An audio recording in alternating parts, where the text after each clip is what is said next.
Ibigay niyo sa akin ang baul kung ayaw niyo mamatay. Sige na, ibigay niyo na sa kanya. Wala kayong karapatan na ariin ang baul na yan.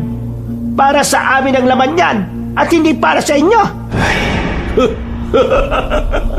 O di ba? Naniwala na naman kayo na may natitira pang bala rito. Kayo talaga. Kayo tanga at hindi ako.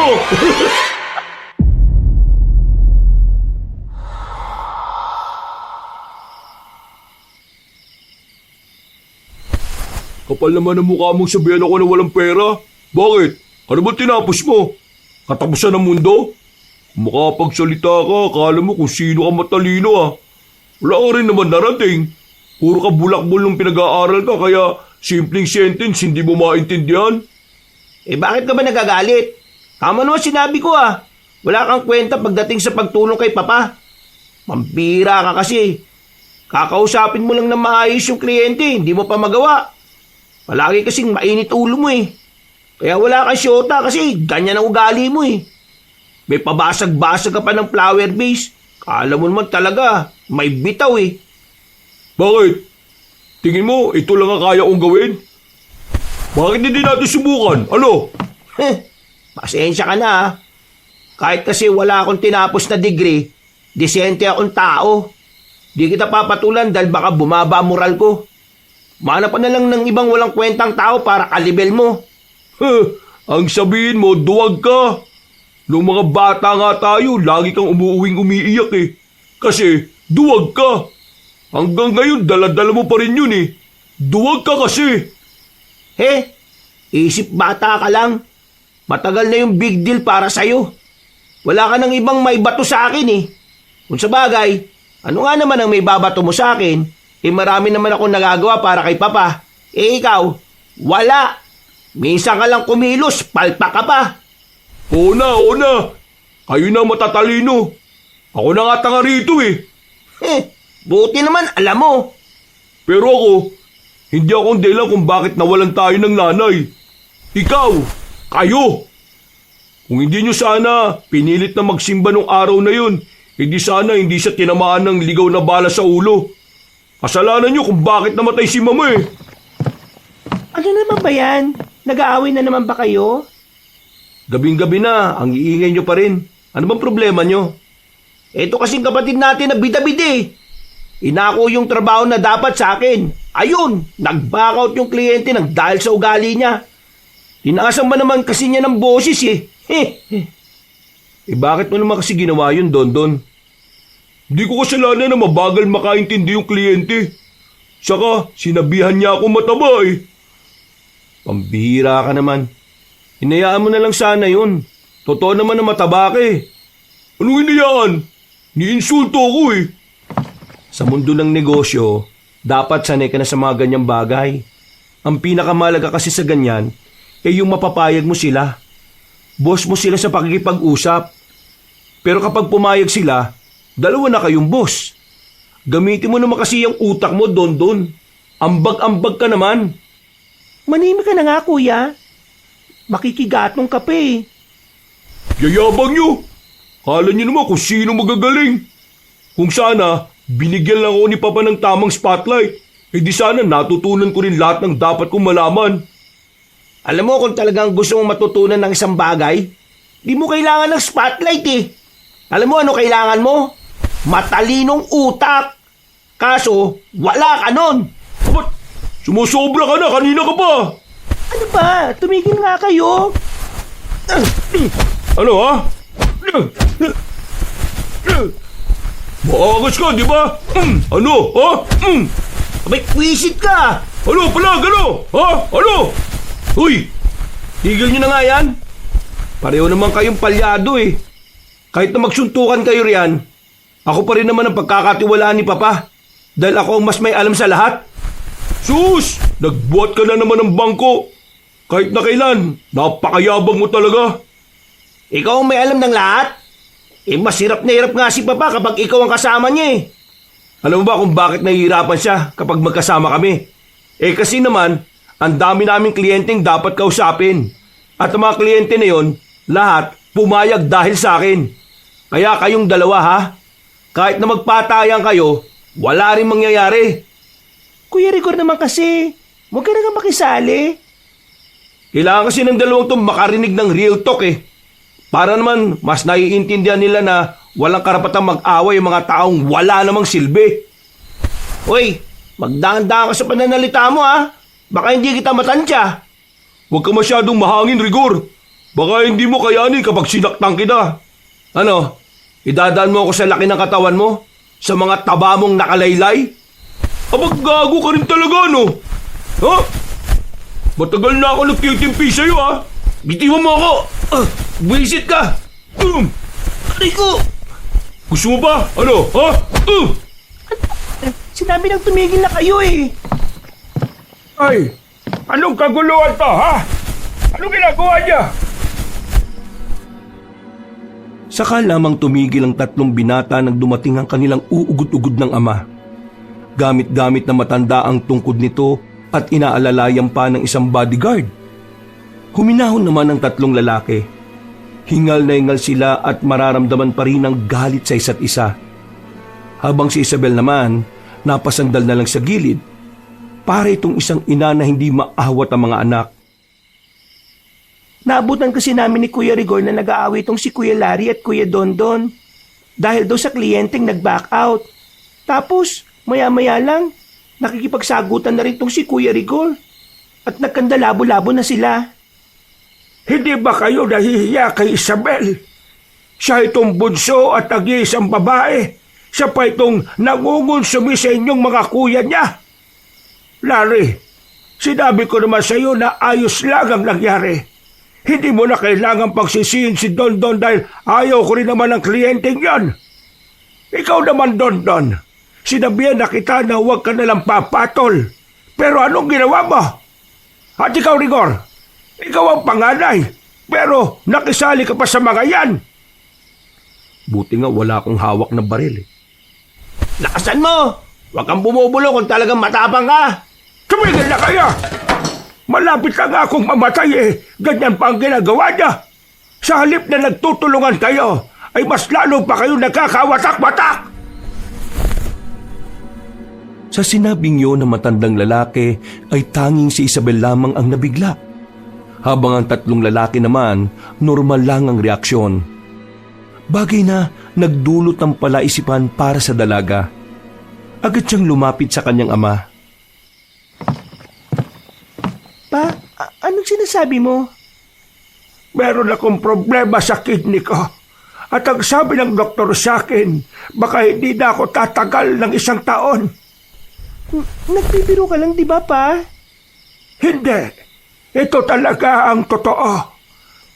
Kaya madalas na akong umaalis kahit madali na akong mapagod ay dahil kailangan kong magpatingin sa doktor palagi.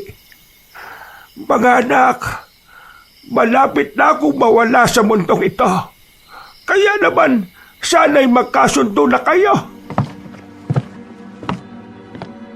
Kalungkutan ang idinulot nito para sa babaeng si Isabel. Mahal na mahal kasi niya ang kanyang ama. May tuturing niya ang sariling papa's girl. Kaya naman, ganun na lang ang bigat ng kalooban niya nang malaman niya ang bagay na yon. Pero, hindi niya kaparehong tatlong binata. Kung siya ay nalungkot, tila magkakapareho naman ang tumatakbo sa utak ng kanyang mga kuya. Sa sumunod na gabi, Nababaliw na ba kayo? Anong klaseng tao kayo at paano nyo naiisip yan? Isabel, alam naming mahal mo si Papa. Pero nakikita mo naman hindi na siya makatayo. Lagi na lang siyang nasa higaan. Wala na siyang magagawa. Ang kumpanya natin, sa iba na niya pinapahawak sa halip na sa atin. Kaya kailangan na natin gumawa ng paraan. Bago pa niya ibigay sa ibang kumpanya na dapat para sa mga anak niya. Pero hindi tamang madaliin natin ang buhay niya. Isabel, kailangan mo ng pera, di ba? Ha? Ano pinagsasabi mo? Akala mo ba hindi ko alam? Kailangan mo ng malaking pera para maipa-opera ang lumalaking bukol sa gilid ng bituka ng boyfriend mo. Tama ako, di ba? Paano mo nalaman yon? Hindi na mahalaga kung paano ko nalaman. Ang mahalaga ngayon, Sino ang pipiliin mo? Ang ama natin na alam naman nating may taning na ang buhay? O ang boyfriend mong pwede mo pang maisalba kung magkakapera ka lang? Hindi na nakapagsalita ang dalaga. Alam niyang may liligtas ng pera ang kanyang nobyo. Pero iniisip pa lang niya na lalasunin ng kanyang mga kuya ang ama niya. Hindi na niya alam ang mararamdaman niya. Sobrang naaawa siya sa kanyang ama dahil ito na ang naging sandalan niya noon pa. Look, Isabel, mahal natin si Papa. Kaya nga natin papabilisin ang pagkawala niya para hindi na siya mahirapan pa. Tapos, bibigay na rin niya ang mana natin. O di ba? Win-win situation lang. At isa pa, para magkanya-kanya na tayo. Pag nakuha ko na yun sa akin, bahala na kayo sa mga buhay nyo. Ganun din naman ako, no? Ano, Isabel? Hindi ka pa rin ba papayag? Hindi ako makapaniwala na nagagawa niyo magplano ng ganito. Anong klaseng tao kayo? Isabel naman, nagiging practical lang kami. Kung hindi mapupunta sa atin ang yaman ni Papa, baka mamatay tayong lahat sa gutom. At kung patatagalin pa natin ang buhay niya, baka marami pang magbago. Nakakalimutan mo na yatang may mga kapatid niya si Papa na maraming anak. Kung doon niya ipamana yung yaman niya, di nga tayong lahat dito. Umayag ka na kasi, Isabel. Para naman wala na tayong maging problema. Kaya mo bang isipin na maging cancerous na yung bukol ng siyota mo? Pipiliin mo yung taong alam mong wala ng pag-asa kaysa sa taong pwede mo pa namang iligtas. Ay nako, mag-isip-isip ka nga, Isabel. Nung mga sandaling yon, nakikita ni Isabel ang pagkakasundo-sundo ng kanyang mga kapatid. Yun ang unang pagkakataon na may isang bagay silang pinagkasunduan. Isang bagay na alam niyang magiging dahilan ng malaking pagbabago sa kanyang buhay. Walang sagot ang babae sa alok ng kanyang mga kuya. Kahit gabing-gabi na, umalis siya ng mansyon at pumunta na lamang sa ospital. Dinalo niya ang kanyang nobyo. At ayon sa doktor na kanyang nakausap, kung tatagal pa ng araw ang kanyang operasyon, maaring pumutok na ang bukol sa loob at maaring kumalat ang lason sa katawan ng lalaki.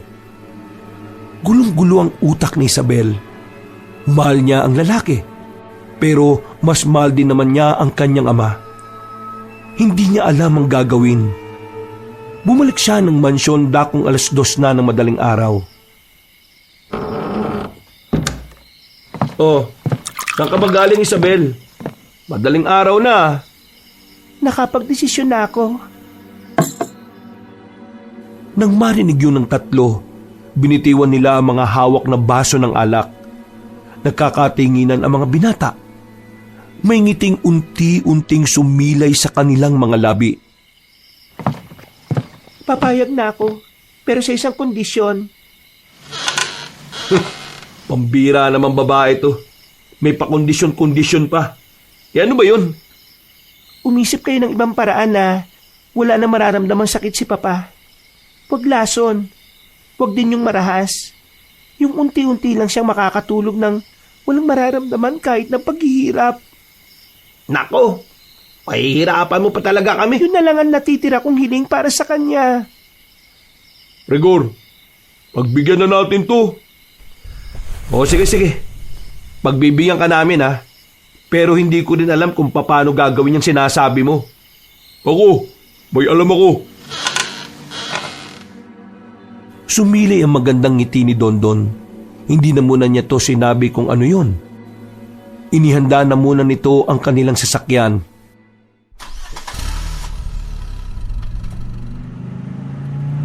Ano ba kasing iniisip mong tanga ka? Anong oras na bumabiyahe pa talaga tayo? Manahimik ka na lang. Wala ka kasing alam eh. Kaya nga kami nagtatanong sa'yo kasi wala nga kaming alam. Inutil ka talaga kahit na kailan, oh.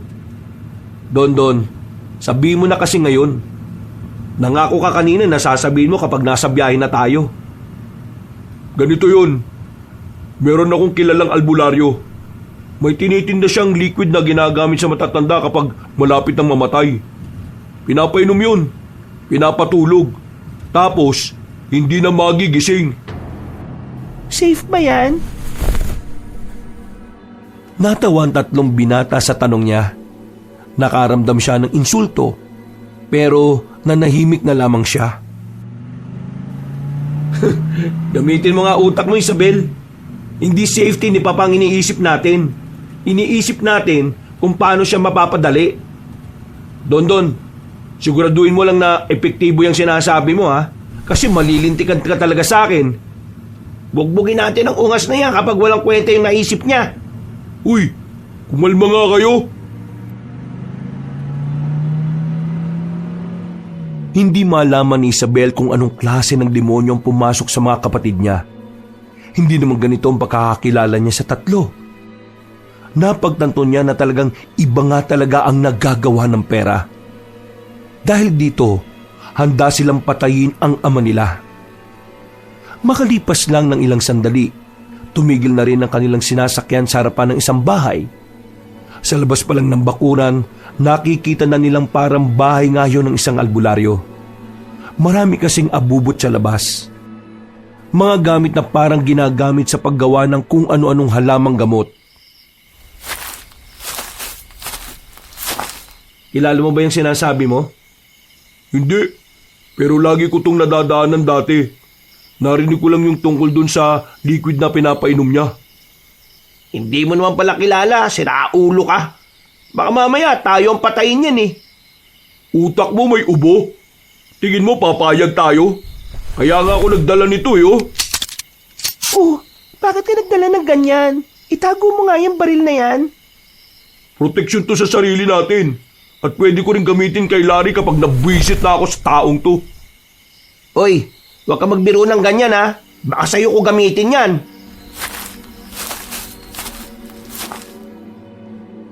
Nanahimik na sila, naglumapit na sila roon. Sinilip na muna ni Don kung may tao sa loob. Tao po! Tao po! May tao ba dyan? Bumungad sa kanila ang isang matandang lalaki. Puti ng ilang parte ng buhok nito pero kitang-kitang malakas pa rin. Nagtataka itong tumingin sa kanila matapos buksan ng ilaw sa bakuran. Sino kayo? At anong kailangan nyo sa ganitong oras? Magandang madaling araw po sa inyo. Magkakapatid po kami. May gusto lang po kaming hingin na tulong sa inyo. At ano naman ang may tutulong ko sa inyong makakapatid? May taning na po kasi ang buhay ng ama namin. Ayaw na sana namin siyang mahirapan pa. Nabalitaan namin na meron kang ginawang liquid na pinapainom sa matatanda para unti-unti na itong makatulog at hindi na magising pa para hindi na siya mahirapan. Pabalik-balik na muna silang tiningnan ng matandang lalaki. Tila inaalam nito kung seryoso sila sa kanilang sinasabi. Maya-maya, pumasok na ang matanda sa loob at sinenyasan na rin sila makapasok. Pinupo sila sa mahabang katre.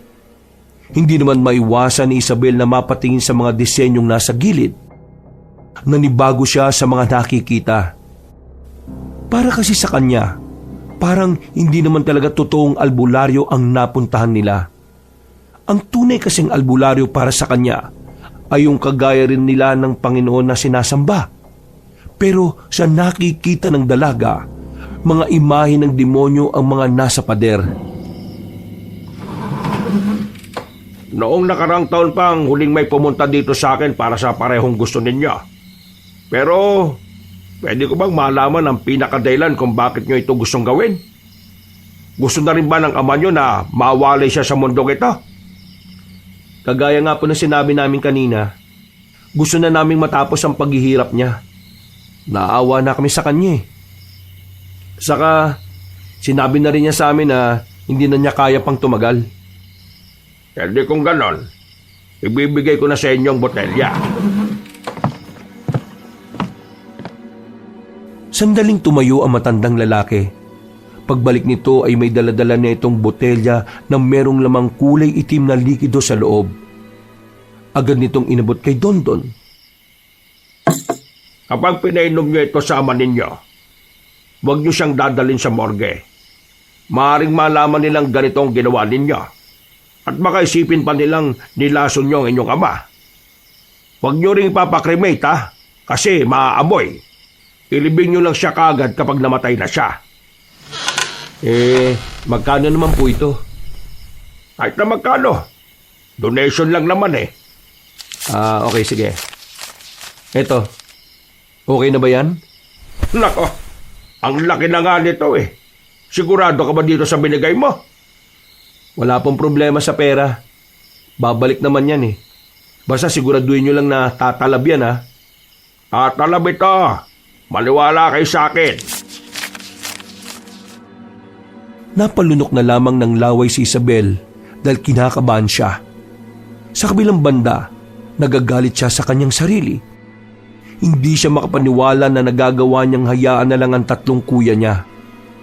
Wala siyang ginagawa kahit na alam naman niyang hindi tama ang pinaplano nila. Makalipas lang ang ilang sandali, nakabalik na rin sila ng mansyon. Malapit nang mag-umaganon kaya nag-almusal na muna silang magkakapatid. Isang malaking himala na nagsabay-sabay silang kumain sa umaga. Nagsama-sama sila dahil sa iisang bagay. Yun ay ang unti-unting burahin ang kanilang ama sa mundo. Kaunting tulog lang ang nagawa ng dalaga. Hindi siya pinatutulog ng kanyang konsensya. At habang tulog pa ang kanyang mga kapatid, sinamantala na niya ang pagkakataon para makausap ang kanyang ama. Dahil alam niyang hindi na niya magagawa yun sa oras na magising na ang tatlo niyang kuya. Ang aga mo naman yatang nagising, anak. May lakad ka ba? Wala naman po. Gusto lang po kitang samahan ngayon. Huwag ka mag-alala. Ayos lang naman ako. Papa, sorry po ah. Sorry saan? Basta po sorry sa pagiging hindi mabuting anak. Ano ba yung sinasabi mo dyan? Ikaw nga lang ang nag-iisang anak ko na malambing sa akin. Yung mga kuya mo, barumbado, walang galang sa akin. Hinawakan ni Isabel ang payat na kamay ni Don Pascal. Damang-dama niya ang buto-buto nitong palat. Bagay na mas lalong nagpapakirot ng kanyang damdamin. Kung sakali mang dumating ang punto na kailangan mong mamili sa pagitan ko at ng sobrang mahalaga para sa iyo, piliin mo ang mahalagang bagay o tao para sa iyo, anak. Gusto ko na lang na maging masaya ka. Hindi malaman ni Isabel kung bakit gano'n ang sinasabi ng kanyang ama. Inisip niya nga nung una na baka meron na itong nalalaman. Dahil dito, mas lalo siyang nahihirapan sa mga nangyayari. Anak, malapit na akong mawala. Kaya naman gusto kong ipamana sa inyo ang lahat ng kayamanan ko. Pero higit sa kumpanya, nais kong ipamana rin sa inyo ang isang bagay na talagang magpapabago ng buhay niyong magkakapatid. Lalong-lalo ka na. Biglang nakaramdam ng kaba ang dalaga sa sinabing yun ng kanyang ama. Tingin niya, meron pang itinatagong yaman ng kanyang ama, bukod sa mga ari-arian nila at kumpanya nila. Ang kaso nga lang, hindi na naituloy ni Don Pascal ang sasabihin ng sunod-sunod na itong umubo. Ipinatawag na lamang muna ni Isabel ang kanyang personal na doktor. At saka lumabas na muna siya ng silid na matanda. Pagbaba niya sa hagdanan, nakasalubong niya si Rigor. Oh, anong nangyari doon? Mamamatay na ba si Papa? Inuubo lang. Wag muna ah. Hindi pa natin nakukuha yung last will niya. Napailing na lamang si Isabel. Hindi na lamang niya pinansin ng kanyang kuya. Makalipas lang ang ilang oras ay sumapit na rin ang kinagabihan. Handang-handa na ang magkakapatid sa kanilang gagawin. Nilagyan na nila ng itim na likido ang tsaa na papainom nila sa kanilang ama. Hindi na sumama si Isabel noon. Lumabas na lamang siya ng mansyon at pumunta sa kanilang hardin. Sa puntong yon, nagsimula na siyang humagulgol. Nagtataka sa kanya ang mga kasambahay kung bakit walang kaalam-alam ang mga yon, na hindi naaabot ng ilang buwan ang kanilang amo. Makalipas lang ang halos kalating oras, pinuntahan na rin siya ng 3 lalaki. Dala-dala ng mga ito ang papel kung saan nakasaad ang mga manang paghahatian nila.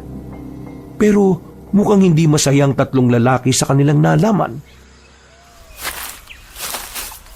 Anong paghahatian natin sa kumpanyang nalulugi na pala? Wisit naman talagang buhay to, oh. Kaya naman pala hindi siya nagdalawang isip na pumirma bago namatay.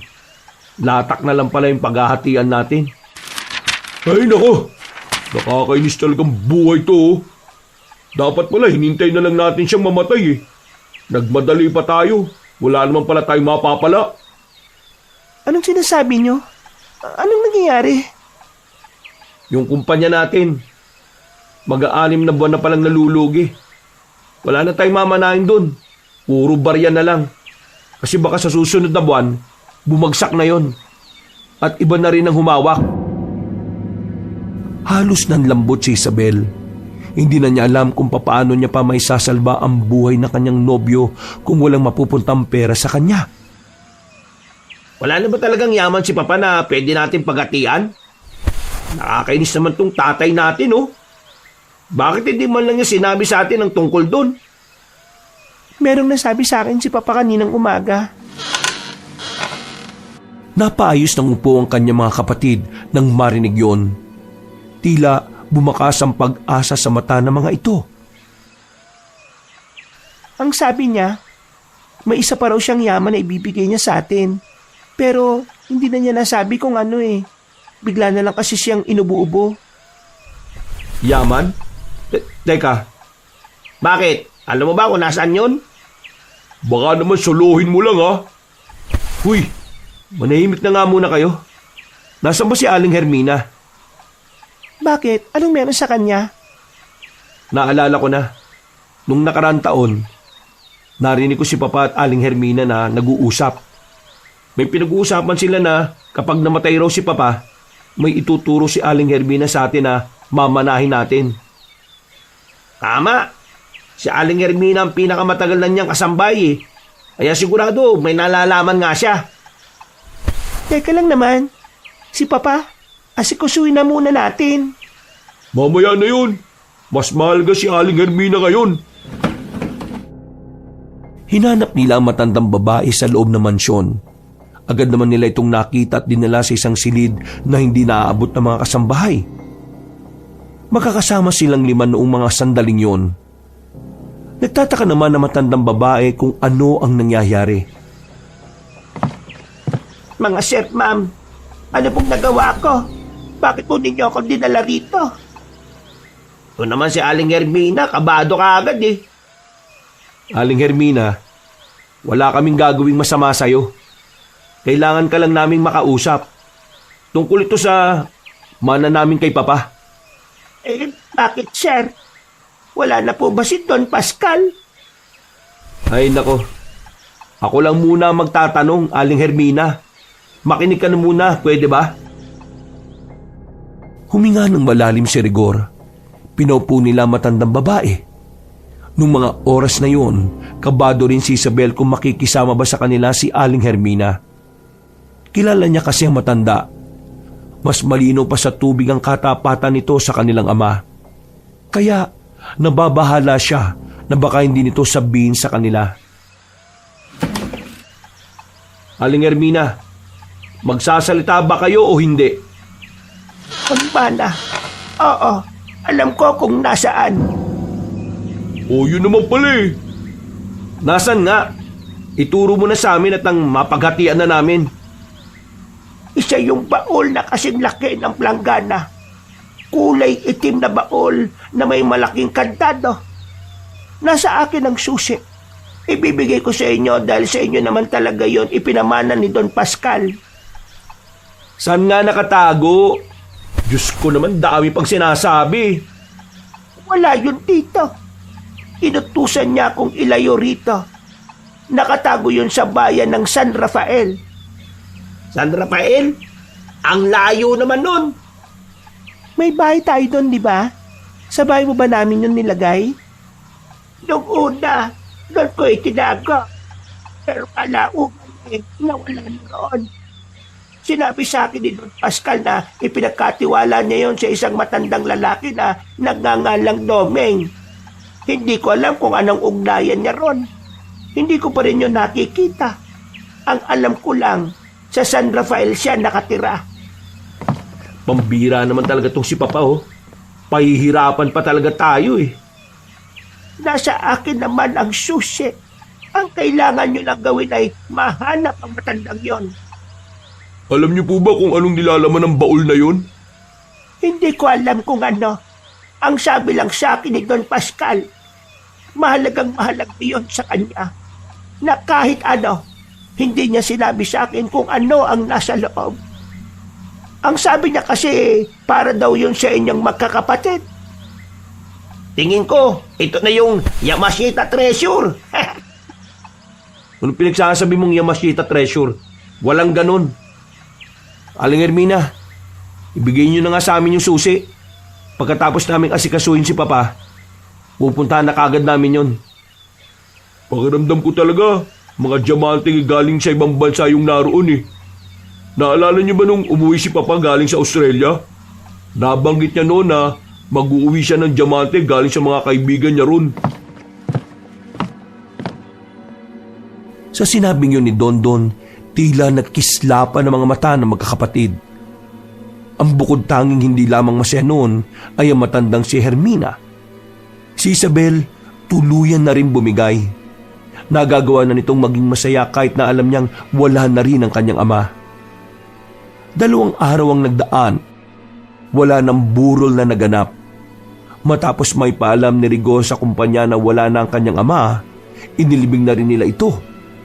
Wala na silang oras para makihalubilo pa sa lahat ng nakilibing. Kaya pagdating pa lang ng hapon, umalis na sila ng sementeryo. Nagmamadali silang binyahe ang daan patungo ng San Rafael. Maliwanag ang usapan natin kanina ha. Pantay-pantay ang hatian ha. Walang makakalamang. Baka may isang tarantado dyan na magpupumilit pa ha. Bakit hindi mo yan sabihin kay Rigor? Hoy, manahimik na nga muna kayo. Kapag ako nainis, ibabangga ko itong sasakyan na to para wala nang makinabang eh. Pwede ba? Huwag kang nga magbiro ng ganyan. Para kang timang. Pinag-uusapan nyo na kagad ang hatian eh. Di pa nga natin alam kung saan natin hahanapin yung doming na yun. Ang laki-laki kaya ng San Rafael, para lang ipaalala ko sa inyo ha. Kaya nga sabi ko kanina, di ba? Umupa na tayo ng bahay doon para hindi na tayo pabalik-balik. Sigurado naman kasi, hindi tayo isang araw lang doon sa paghahanap. Magandang ideya yan, Larry. Kuya Rigor, yung bahay kasi natin doon eh, katabi lang naman ng San Rafael. Hindi pala siya sa pinakaloob. Nanahimik na lamang sila at itinuon ang kanilang atensyon sa biyahe. Sa sandaling ito, nararamdaman ni Isabel ang magkahalong emosyon. Pero kaba at konsensya ang naghahari sa kanyang kalooban. Kinakabahan siya dahil hindi niya alam kung magkakasundo pa rin ba sila magkakapatid kapag nakuha na nila ang yaman. Nakukonsensya naman siya dahil alam niyang merong buhay na nawala ng dahil sa yaman na yon. Paano naman tayo makakapasok dyan kung may harang? Tingnan nyo. Baka naman kasi matagal lang saradong lugar na yan. Wala talaga kayong kalam-alam? Pambira naman. Doon pa sa kabilang bagong daan. Rigor, hindi dito. Lumang daan na to eh. Alam mo naman pala, hindi mo pa sinabi kagad kanina. Tanga ka rin eh, no? Bakit? Nagtanong ka ba? Kailangan pa bang itanong? Alam mo namang pare-pareho tayo naghahanap ng lintik na baul na yon. Tama na nga. Magkaisa na nga lang tayo para sa kayamanan na yon. Mas lalo tayong walang mapapala kung ganyan kayo palagi. Pinatakbo na lamang ni Rigor ang sasakyan. Halos 5 minuto pa ang binyahe nila dahil malubak ang daan. Nang makarating na sila sa bukana ng San Rafael, nakita agad nila ang mga kabahayan sa loob. Puro sementado na rin pala ang mga bahay roon. Bumaba sila. Sandaling sinuyod ng tingin ng paligid.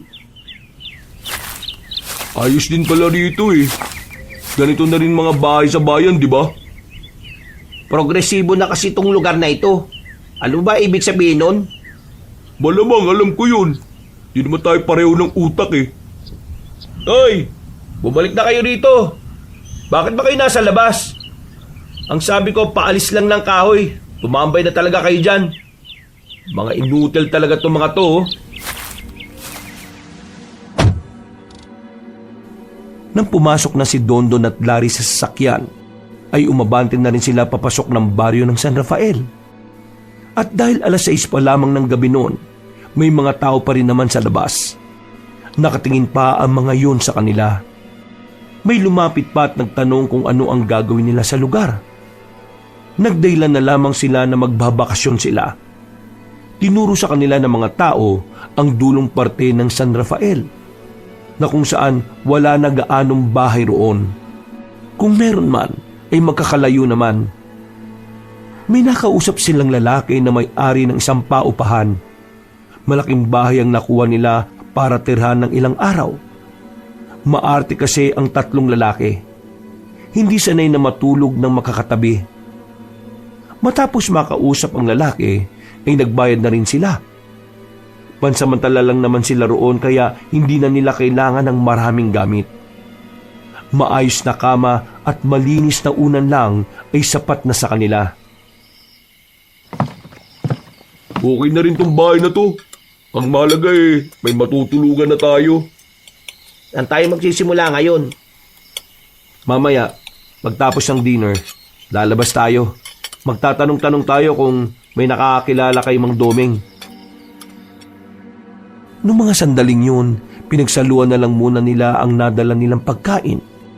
Pagkatapos naman ito, kahit may kalamigan na ang klima roon, ay agad na rin silang lumabas.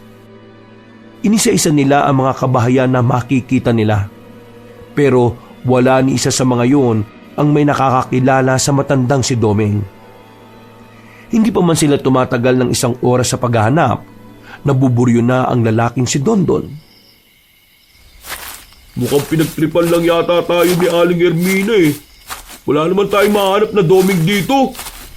Wisit talaga oh. Kilala ko si Aling Hermina. Hindi niya ugali ang ganon. Eh wala nga tayong mahanap na Doming dito eh. Anong gagawin natin sa sushi na dala natin? Ipasok mo sa ilong mo para kumalma ka. Abat, ginagago mo ba ako? Ano ba, Dondon? Ibaba mo nga yung baril na yan. Eh nakaka-bad trip na tong taong to eh. Lagi na lang akong tinatarantado nito. Kala niya siguro, hindi ko siya kayang patayin. Dondon, ibaba mo na yan. Nasabi ko sa iyo ha. O bakit? Gusto mo, pati ikaw na rin? Itinutok naman ni Dondon ang baril kay Rigor. Pero kalmado lang si Rigor noong mga sandaling yun. Napabuntungin nga na lamang ito at mabilis na inagaw kay Dondon ang baril. Nagulat naman silang lahat sa ginawang yon ni Rigor. Sa ating lahat dito, ako may kalaman sa paghawak ng baril dito. Tandaan nyo, criminology ang unang course na pinasok ko. Kaya ikaw, Dondon ha, umayos ka. Baka ituloy kong iputok to sa'yo. Parang batang bigla na lamang umamo si Dondon. Hindi na binalik ni Rigor ang baril sa kanya. Habang si Larry naman natatawa na lamang sa gilid. Habang naglalakad sila sa kahabaan ng lugar, bigla na lamang napatigil si Isabel sa kanyang paglalakad. Meron kasi siyang naramdaman na kakaiba sa likuran. Para bang merong sumusunod sa kanila. Hoy, anong tinatayo-tayo mo dyan? Halika na! Sandali lang. Ano bang problema, Isabel? May nararamdaman kasi ako kanina na parang may sumusunod sa atin. Wala naman kaming nararamdaman ah. Kaya baka guni-guni mo lang. Sinabi na kasing kumain ka ng marami kanina eh. Yan tuloy. Nababaliw ka na. Nababaliw ka na pala eh. Seryoso ako, no? Bakit? Seryoso din kami na mahanap yung Mang Doming na yun ah. Kaya sumama ka na sa amin, bilisan mo na. Napailing na lamang ang dalagang si Isabel. Bumuntong hininga na lamang siya at sumunod na rin. Sa kanilang pagpapatuloy, bigo silang mahanap si Mang Doming nung sandaling yon. Napagod na lang din sila, kaya napagdesisyon na nilang umuwi na muna sa bahay na kanilang inuupahan. Ay nako, di ako komportabling matulog dito. Bukas ng umaga pupunta ako sa bahay natin. Malapit lang naman dito yun eh. Ang sabihin mo, nagbabaka sakali kang naroon yung baon. Gusto mong soloin, no? Anong pinagsasabi mo? Walang aalis dito hanggat hindi natin nahahanap yung Mang Doming. Ang sino mang umalis, hindi nahahatian kapag nahanap na yung baol. Eh di wag. Magpahinga na kayo. Maaga pa tayo bukas. Good night, mga kapatid. Tanga, huwag kang matulog. Baka pumasok ako sa kwarto mo at sakaling kita. Sus! Di mo magagawa yan. Wala ka ng baril eh. Kanya-kanya ng pasok ang mga yon sa mga silid. 3 silid lang meron ng bahay na yon. Kaya naiwan si Isabel sa sala.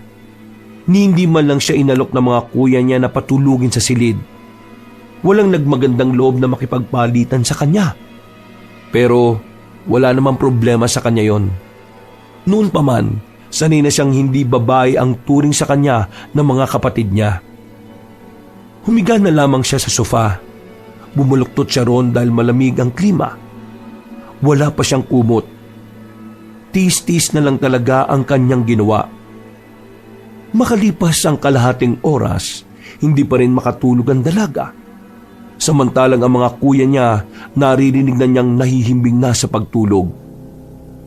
Bukod sa hilik ng mga kapatid niya at ng lamig ng klima, isa pa sa dahilan kung bakit hindi siya makatulog ay ang nakikita niyang anino sa may bintana. Sino ba yung nasa labas na yun? Nilakasan ng dalaga ang kanyang kalooban. Mabilis siyang sumilip sa bintana. Nakita niyang 3 lalaki na hindi mapakali. Pasilip-silip sa bahay nila. Meron pa nga lumapit sa tapat. Sa mga pagkakataong ito, kinabahan na ang dalaga. Sa takot niya, agad niyang pinuntahan ang kwarto ni Rigor. Kuya Rigor, gising! Ano ba yun? Natutulog yung tao eh. May mga tao sa labas. May 3 lalaki sa labas. Parang nagmamasid sila rito eh. Ha? Ano? 3 lalaki. Basta masama ang kutob ko. Padabog na bumangon ang binatang si Rigor at kinuha ang baril sa ilalim ng unan. Ayoko talaga na may istorbo eh. Papatayin ko yung mga yan. Uy, kuya! Dismayado ang binatang si Rigor nang wala naman silang abutang mga tao sa labas. Ang tanging naroon lamang ay ang 3 itim na pusa. Niyaw lang ng niyaw. Napamura naman si Rigor dahil doon. Sabog ka ba, Isabela? Kailan pa naging tao tong mga pusa na to? Eh, nakita ko kasi talaga kanina. Mga lalaki talaga nandito. 3 sila. Ay nako, tigilan mo ako sa trip mo, Isabela ha. Alam mong hindi ako nananakit ng babae. Kaya wag mo akong pilitin. Pwede ba? Wag mo na akong gisingin. Gusto ko magpahinga na maayos. Litong-lito ang utak ng dalaga. Alam niya sa sarili niya na totoong mga tao talaga ang nakita niya. 3 lalaki. Isasarado na sana niya ang pintuan sa sala nang mapansin niya ang 3 pusa. Nakatingin ito sa kanya na parabang nakakaintindi. Sinubukan niyang bugawin ang mga yon, pero hindi man lang yun umalis. Siguro, kayo yung 3 lalaki, no? Pabiro na lamang niyang sinabi yon, sabay sara na ng pinto. Nang bumalik na siya sa higaan, bigla na lamang niyang naisip na papaano kung ang 3 pusa na yon ay ang 3 lalaking nakita niya. Kahit na alam niyang imposibleng mangyari yon, hindi pa rin yun mawala-wala sa isipan niya. Tumayo siya ulit at sumilip sa bintana. Pero sa pagkakataong yon, wala na ang mga pusa. Napailing na lamang ang babaeng si Isabela. Bumalik na lamang ang dalaga sa kanyang pagtulog. Noong mga sandaling yun ay wala na rin namang nanggulo sa kanya. Kinabukasan, maaga silang nagising. Medyo maingay ang San Rafael kapag maliwanag na. Nagkataon pa kasing malapit ang palengke sa kinaroroonan nila. Halos 5 minutong lakaran lang yon. Sa lakas ng sigawan ng mga tao roon ay umaabot talaga sa bahay na inupahan nila. Diyan ka natulog? Hindi ba halata? Sira ulo talaga yung Dondon na yun, oh. Ang usapan namin, dyan muna siya ngayon, eh. Tapos bukas ako naman dyan. Hindi pala nakipagpalitan ng sira ulo. Hindi, ayos lang yon. Sanay naman na ako sa ganito eh. Oh, nandyan na pala kayo. Nasaan si Dondon? Naliligo pa. Ang tagal nga eh. Wanan na kaya natin? Hintayin na natin. Baka mamaya kung anong gawin pa niyan eh. Oh, bakit ganyan ang mukha mo, Isabel? Huwag mo sabihin iniisip mo pa rin yung nangyari kaninang madaling araw. Sandali lang. Anong nangyari kaninang madaling araw? May tinatago kayo, no? Tanga, pinagsasabi mo. Ito kasing si Isabel kanina, ginising ako. Sabi niya may mga lalaki raw na nasa tapat. Pero pagbukas naman namin ng pinto, puro pusang itim lang naman ang nandun. Sabihin niyo kay Dondon ha, bilisan niya. Paparado ko lang ng maayos yung sasakyan. Nakabalagbag pala. Uy, Isabel, totoo ba yun? Oo, totoo. Pero hindi ka rin naman maniniwala eh. Tungkol dyan, may nakita rin ako kaninang madaling araw. Lumabas kasi ako noon para umihi. Tulog ka noon. Baka bumalik. We, di ka nga nagbibiro? Oo nga, ulit mo. Akala ko nga lang mga tambay sa labas eh, kaya hindi ko na pinansin. Bakit? Ano ba tingin mo sa mga yun? Ewan ko, basta.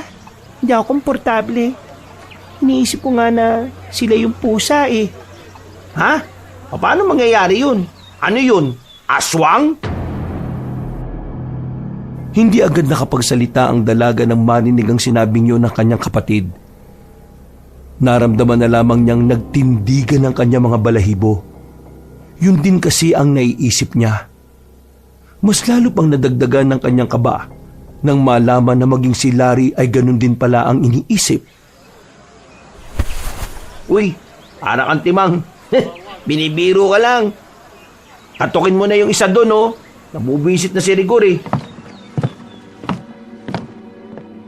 Umiling-iling na lamang siya at pilit na inalis sa kanyang isip ang mga narinig. Mga ilang sandali lang, sabay-sabay na rin silang lumabas ng bahay. Naglakad-lakad sila. Bawat madaanan nilang tao ay kanilang tinatanong. Pero bigo pa rin silang malaman kung saan nakatira ang matandang lalaki. Mas maganda kasi sana kung meron tayong picture eh. Sige nga, saan ka kukuha ng picture? Kay Aling Hermina, di ba siya naman na nagsabi nito? Hindi naman sila close nung doming, eh. Kaya paano makakaroon ng picture si Aling Hermina ng matandang lalaki na yun? Mag-isip-isip ka nga. Kuya Rigor, subukan naman natin magtanong sa barangay hall. Baka meron sila alam kung sino si Mang Doming. Oh, mabuti pa nga. Saan ba barangay hall dito? Ako na magtatanong. Nilapitan ng dalaga ang isang matandang lalaki na nagtitinda ng isda. Agad naman siya nitong kinausap ng may ngiti. Barangay hall po ba? Doon po sa may gitna. May makikita po kayong pose ng ilaw doon na may karatula. Kakanan po kayo tapos diretso lang. Maraming salamat po. Ay, siya nga po pala. May kilala po ba kayo Mang Doming? Mang Doming? Parang narinig ko na ang pangalan niya eh. Pero hindi ko lang alam kung saan. Bakit? Wala po. Kapag po naalala niyo siya at ang itsura niya, sabihan niyo lang kami ah. Yung bahay po namin sa bandang dulo lang po. Maraming salamat po. Nagpakita ng makahulugan ng ngiti ang matandang lalaki. Umiti na lamang din si Isabel at agad na ring naglakad pabalik sa mga kapatid. Pagdating nila ng barangay hall, ay agad nilang sinabi ang kanilang kailangan. Pero sa kasamaang palad, wala namang nakakakilala sa doming na sinasabi nila. Nang dahil dito, naghihinala na sila na baka niloko lang sila ni Aling Hermina. Bandang hapon, dakong 4:00, pagod na pagod silang tumungo sa kanilang inuupahan. Buwisit na buwisit din ng 3 lalaki dahil wala na naman silang napala. Ay nako, nakausap ko si Mang Jepoy mula sa mansyon. Ang sabi niya sa akin, wala na raw si Aling Hermina sa mansyon. Umalis daw kaninang umaga dala ng mga gamit niya. Wisit, mukhang hindi siya nagsabi ng totoo tungkol sa baul na yun ah. Ang masakla pa niyan, baka ibang susi naman yung binigay niya sa atin. Ay, wisit na matandang yan oh. Mukhang uunahan pa tayo sa kayamanan ah. Kumalma na nga muna kayo. Hindi tayo makakapag-isip ng maayos kapag lahat kayo emosyonal eh.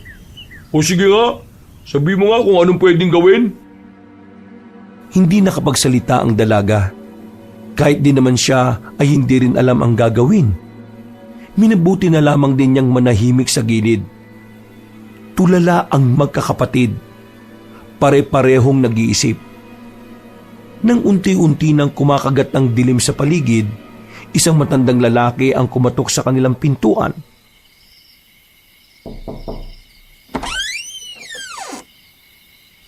Di po ba kayo yung napagtanong ako kanina sa labas?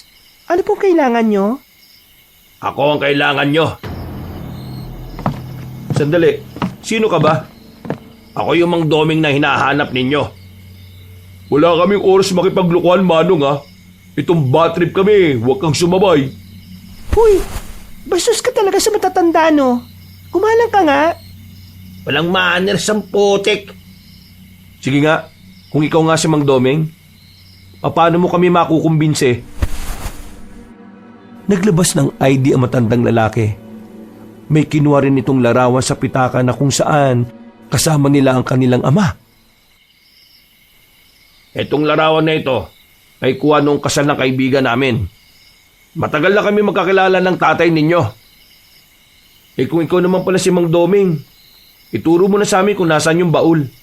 Nasa amin ang susi. Bubuksan na lang namin. Bakit nyo kinukuha ang baul? Wala na ba si Pascal? Wala na. Namatay siya nitong nakaraan lang. May kanser. Huminga ng malalim ang matandang lalaki at saka napailing na lamang. Sinabihan ko kasi siya noon na ipatingin na sa eksperto yung sakit niya. Ayaw pa talaga.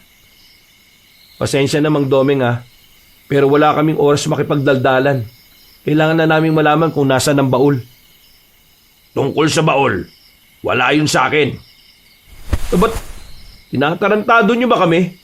Ang sabi sa amin ni Aling Hermina, ibinigay daw sa inyo ni Papa.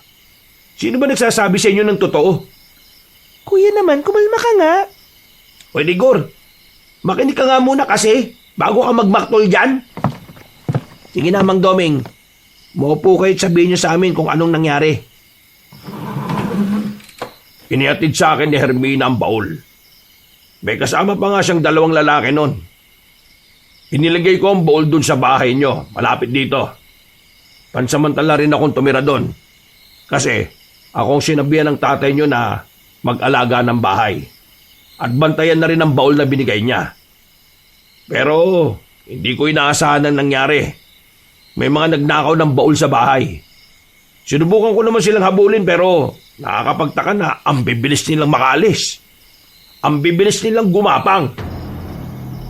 Ewan ko kung maniniwala kayo pero tingin ko yung mga nagnakaw ng baul ay mga aswang. Ano? Anong aswang? Mang Doming, seryoso ka ba sa sinasabi mo? Aswang? Magnanakaw? At saka, anong aswang? Wala namang ganyan Gawa-gawa lang ng mga matatanda yan Totoo ang aswang. Kasi nung kinuha nila ang baul, hindi rin naman ako tumigil na gumawa ng paraan para mabawi yun. Hanggang sa may nakita akong aswang sa gubat. Muntikan pa nga ako mamatay Tingnan nyo itong mahabang peklat ko sa tagiliran. Aswang ang gumawa niyan. Totoang, magsabi ka nga ng totoo. Nagulat na lamang sila Isabel nang tutukan na ni Rigor ang matandang si Mang Domeng. Banas na ang lalaki, pero si Mang Domeng nanatiling kalmado lang. Pagod na kami dahil sa lintik na bowl na yan, ha? Kaya huwag mo na kaming tarantaduhin pa. Kuya, ano ka ba? Ibaba mo nga yan. Huwag mo akong hawakan. Madadamay ka, tingnan mo. Ako, pikon na ako, ha? Bro, kapag pinatay mo si Mang Domeng, lalong wala tayong mapapala. Mamili ka. Sino pagkakatiwalaan mo? Itong kaibigan ni Papa? O si Aling Hermina na matagal na sa atin pero hindi naman talaga natin kilala? Marahang nilapitan ni Larry si Rigor. Tinapik-tapik nito ang lalaki sa balikat. Kalaunan ay huminahon na rin naman ito. Mang Domeng, pasensya na. Galit na galit kasi ako kapag nararamdaman kong niloloko ako eh. Pero iyo, hindi ko kayo niloloko. Totoo mga sinasabi ko. O sige, sabihin na natin mga aswang ang kumuha ng baul. Bakit naman nila kukunin yun? Di ba nga, ang gusto lang naman nila karne ng tao? Yun yung napapanood ko sa pelikula eh. Para mga tao rin naman kasi ang mga aswang. Kailangan din nila ng pera para mabuhay. Huwag kayong mag-alala. Nasa akin naman ang susi eh. Wait, ibig sabihin itong susi na nasa amin eh, peke? Kung si Hermina ang nagbigay sa inyo niyan, peke yan. Duda rin ako sa matandang yun eh. Kahit ang papa niyo, duda rin sa kanya. Nung una kasi, kay Hermina dapat ipagkakatiwala ang baul at ang susi. Pero dahil nagkaroon ng pag-aalinlangan ng tatay ninyo, sa akin niya pinagkatiwala yon. Mang Domeng, alam niyo ba kung anong laman ng baul? Hindi eh. Binigay yun sa akin ng tatay niyo nang nakakandado na. Kahit tanungin ko siya, ayaw niya ring sabihin. Basta ang sabi lang niya, kayamanan daw yun. Kayamanan ng buong pamilya nyo na kayo magkakapatid lang ang magmamana. Walang yung buhay naman to. Saan naman natin nahanapin yung baul na yun? Hindi nga natin alam kung nasaan ang mga aswang na kumuha nun. Huwag kayong mag-alala. Nasa atin naman ang susi eh. Kaya malabong mabuksan nila yon. Kahit pukpukin nila yung kandado, hindi masisira yun. Meron akong alam na lugar na matagal ko nang pinag-iinalaan. Bayo ng mga aswang, nakatirik sa gitna ng kagubatan. Kung gusto nyo, sasamahan ko kayo para malaman natin kung aswang nga ba mga naroroon eh. At kung naroon ba ang baul na hinahanap ninyo. Okay, sige, Mang Domeng. Ituro mo sa amin kung nasaan yan. Lahat gagawin namin, makakuha lang yan. Mamayang 12:00 ng gabi, aalis tayo. Bakit mamaya pa? Pwede naman ngayon ah. Ang nabasa ko kasi sa paniniwala ng mga naniniwala sa aswang, 12:00 ng gabi, umaalis ang mga aswang sa bahay nila. Kung totoo man yun, mas magandang gamitin natin ang pagkakataon na yon. O sige, susubukan namin ang sinasabi mong yan, Mang Domeng. Wag mo sana kaming niloloko ha. Kasi ayaw ko talaga sa lahat ng manloloko. Pumapatay ako ng manloloko.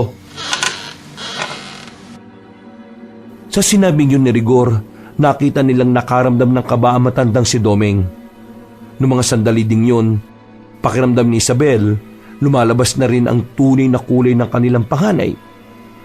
Unti-unti tuloy niyang naiisip na baka totoo ang narinig niyang usapan noon ni Larry at Rigor na minsan merong napatay na babae ang lalaking si Rigor nang dahil sa panluloko. Nagpaalam na muna matandang si Domeng sa kanila. Kailangan daw kasi nitong ihanda ang mga gamit nito sa kanilang pag-alis. Nang sila na lamang ang magkakasama, hindi pa rin nila magawang pagkatiwalaan ang matandang lalaki. Ano sa tingin nyo? Nagsasabi ng totoo yung matandang yun? Oo nga, at kaibigan siya ng tatay natin. Pero paano tayo makakasigurado na talagang kinuha ng mga aswang ang baul? Bukas ng umaga, kapag wala tayo napala ngayon, puntahan mo yung bahay natin. I-check mo kung may baul doon.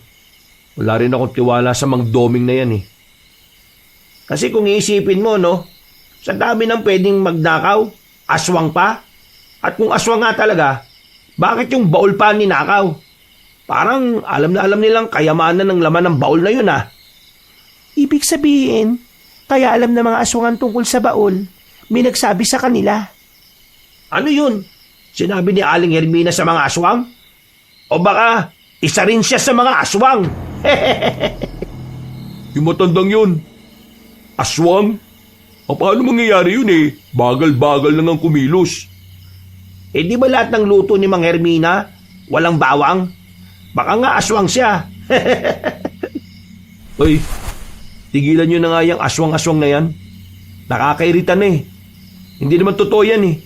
Kaya lang naman ako pumayag kasi gusto ko malaman kung totoo yung sinasabi ni Mang Domeng. Dahil kung hindi, babarilin ko na talaga siya. Sa mga sandaling ito, hindi malaman ni Isabel kung kanino ba siya matatakot. Kung sa kanyang Kuya Rigor ba na parang nagiging ibang tao kapag may hawak na baril, o sa mga aswang na hindi pa naman nila sigurado kung totoo ba talaga. Ay nako, mag-aalauna na wala pa rin yung matandang yun. Baka nga siguro niloloko lang tayo nun eh. Siguraduhin niya lang na hindi ko na siya makikita kapag ginawa niya yon. Oo, kalma. Ayun na oh. Alam niyo namang matanda eh. Babagal-bagal na kumilos yan. Tara, lapitan na natin. Mang Domeng, Hoy, sensya na kayo at natagalan ako ha. Inasikaso ko pa kasi yung mga paa ko eh. Nabubog kasi ako kanina. Kaya yun, nilinisan ko lang muna. kaya niyo naman po bang maglakad pa? Oo, hindi naman sa talampakan ng sugat ko eh. Dito lang banda sa may ibabaw. Nabagsakan kasi ng garapon kanina. O tara na, ituro mo na sa amin kung nasan. Nasasayang ang oras ko eh. O siya, sige. Sundan niyo ako. Pero ito lang ang tatandaan niyo ah. Kapag may nakita kayong tao sa kagubatan, hindi natin sila pwedeng lapitan kaagad. Wala tayong pagkakatiwalaan ah, kung hindi natin kilala. Baka mga aswang na yun. Una. Aswang. Di naman kasi totoo yan eh. Magtiwala ka na lang kasi, Kuya Rigor. Mainit kasi ulo mo eh. Bro, isipin mo na lang na kapag nakuha na natin yung baul, paldo-paldo na rin tayo. Nanahimik na lamang sila habang nakasunod sa matandang si Mang Domeng. Nagdaan lang ang halos 15 minutong lakaran, meron na rin silang natanaw na bahay. Walang kuryente roon pero maliwanag dahil sa naglalaki ang gasera sa tapat ng pinto. Meron din mga sulo sa bawat palibot ng bahay. Ilang linggo ko nang binabalik-balikan to. Nagmamasid-masid lang ako. Pero hindi ako makalapit. Hindi ko kasi talaga sigurado kung aswang ba ang mga nakatira dyan o hindi eh. Pero madalas ko silang makita sa mga ganitong oras. Lagi silang umaalis. May mga naiiwan lang sa bahay nila para magbantay. Eh bakit nyo naman naisip na kainainala sila? Ang bibilis silang tumakbo eh. Di ba nga, yung huli kong punta rito, nasugatan nila ako. Buti na lang eh, nagpatangay na lang ako sa ilog, kaya ako nakatakas sa kanila. O sige, ako na lalapit. Teka, wag muna! Hintayin na muna natin may lumabas mula roon. Late na tayo, mahigit ng 1 oras. Sabi mo 12:00 sila nalabas. Ibig sabihin, kanina pa sila wala sa bahay nila. Kasabi lang, may naiiwan nga sa bahay eh. Tingnan nyo maigi. May mga tao sa loob. Mas malino pa mga mata ko sa inyo eh. Eh ang babata nyo pa naman. Nagbuga na lamang ng hangin ang binatang si Rigor. Mga ilang sandali lang, nakita na rin nilang may 5 kalalakihan na lumabas. Sa isang iglap lang, nawala na kagad ang mga yon. Hindi nila nakita kung saan dumaan. Mang Domeng, pwede na ba tayong lumapit? Oo, tara na. Walang sali-salita, agad na naglakad ang lalaking si Rigor palapit sa bahay. Nauna na itong pumasok ng bakuran. Kuya Rigor, anong ginagawa mo? Di ba may bantay? Papatayin ko na kagad. Naabutan nila sa loob ang isang matandang babae. Puti na rin ang buhok nito. Nanlalaki ang mga namumulang mata habang nakatingin sa kanila. Nasaan na yung baul na dinala daw ng mga aswang? Ilabas mo kasi kung hindi, pasasabugin ko ang ulo mo kahit na matanda ka pa. Rigor, hindi ka pwede magpaputok. Maririnig tayo ng mga kasama niyan. Wala akong pakialam, no? Hindi nagsasalita ang matandang babae. Nakatingin lang yun sa kanila na parang nag-aabang kung ano ang kanilang gagawin. Lumapit ng bahagya ang binata. Hindi nito inalis ang pagkakatutok ng baril. Nasaan ba yung baul? Ibigay nyo na lang para... Pinaputukan ni Rigor ng baril ang matandang kaharap nila. Pero dahil nakailag yun, tinamaan lang ang matanda sa bandang braso. Nang makita nila ang itsura ng matanda, dito na naniwala si Rigor na totoo nga talaga ang mga aswang. Halimaw na ang mukha ng matanda na gumagapang pa sa pader. Dahil sa pagkabigla ni Rigor, pinagbababaril niya ang matandang aswang. Nang tamaan na niya yun sa batok, agad na bumulagta ang aswang na yun. Tara, hanapin na natin ang baul. Malaki naman kaya madali nating makikita yun dito. May kalakihan ang bahay kaya naghiwa-hiwalay sila. Maya-maya pa, meron na silang nakitang baul sa silong ng bahay. Agad na hinilan ni Larry at Dondo ng baul na yun at pinakita kay Mang Domeng. Oo, yan na yung baul na yan. Yan ang baul kung saan nakalagay ang yaman ng tatay ninyo. O tara, buhatin nyo na yan at alis na tayo. Aba, ayos! Mayaman na ako! Hoy Rigor, mas malaki sa amin ni Larry ha. Kami nakakita nito. Manahimik ka. Kayo nagsabi na pantay-pantay lang tapos ganyan na utak mo. Basta ako, bigyan niyo lang ako ng pampaopera ng boyfriend ko. At kaunting pera para makapagsimula, masaya na ako roon. Mamaya na kayo magatian. Mas kailangan nating umalis ngayon dahil baka babalikan tayo ng ibang aswang. Binuhat ni Dondo ng mag-isa ang baul, pero hindi pa sila nakakalayo, naramdaman na nila ang mga aswang. Agad silang nagtago sa gilid. Nung mga sandaling yun, nakaramdam na sila ng takot. Pakiramdam ni Isabel, mapapahamak sila sa oras na makita sila ng mga aswang. Habang nakatago sila, natatanaw pa nila ang mga aswang sa bahay. Galit na galit ang mga yon nang madat ng patay na ang isa sa mga kasamahan nila. Ginawa nila ang kanilang makakaya para madaling makalayo roon. Pero sa mga sumunod na sandali, nagkahiwa-hiwalay na sila. Nag-iba ng direksyon ng lalaking si Rigor pagkatapos agawin kay Dondo ng baul. Si Larry at Dondo naman ay naligaw na rin ng direksyon. Si Isabel at Mang Domeng pansamantala silang tumigil. Hinihingal ang matanda, kumikirot din ng sugat sa paa. Nako Iya, iwan mo na ako. Sundan mo mga kapatid mo at baka hindi ka pa nila hatian. Sige na, iwan mo na ako. Baka mapahama ka rin. Paano po kayo? Huwag mo akong isipin. Matanda na ako. Mahalaga na lang sa akin Nagawa ko ng huling bilin sa akin ni Pascal. Nagdadalawang isip ang dalaga kung iiwan niya si Mang Domeng. Kahit natakot siyang baka hindi siya mabigyan ng mana, inaalala pa rin niya ang kaligtasan ng iba. Lalong-lalo na nang matandang tumulong sa kanila. Hindi ko po kayo iiwan. Diyos ko, huwag ka na makulit, Iya. Mauna ka na. Mapapahama ka rito kapag nakita tayo ng mga aswang.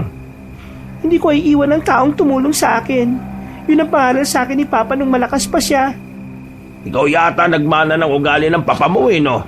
Mabuti ka rin, Iya. Hindi po ako mabuti. May mga pagkakamali rin po ako nagawa sa buhay.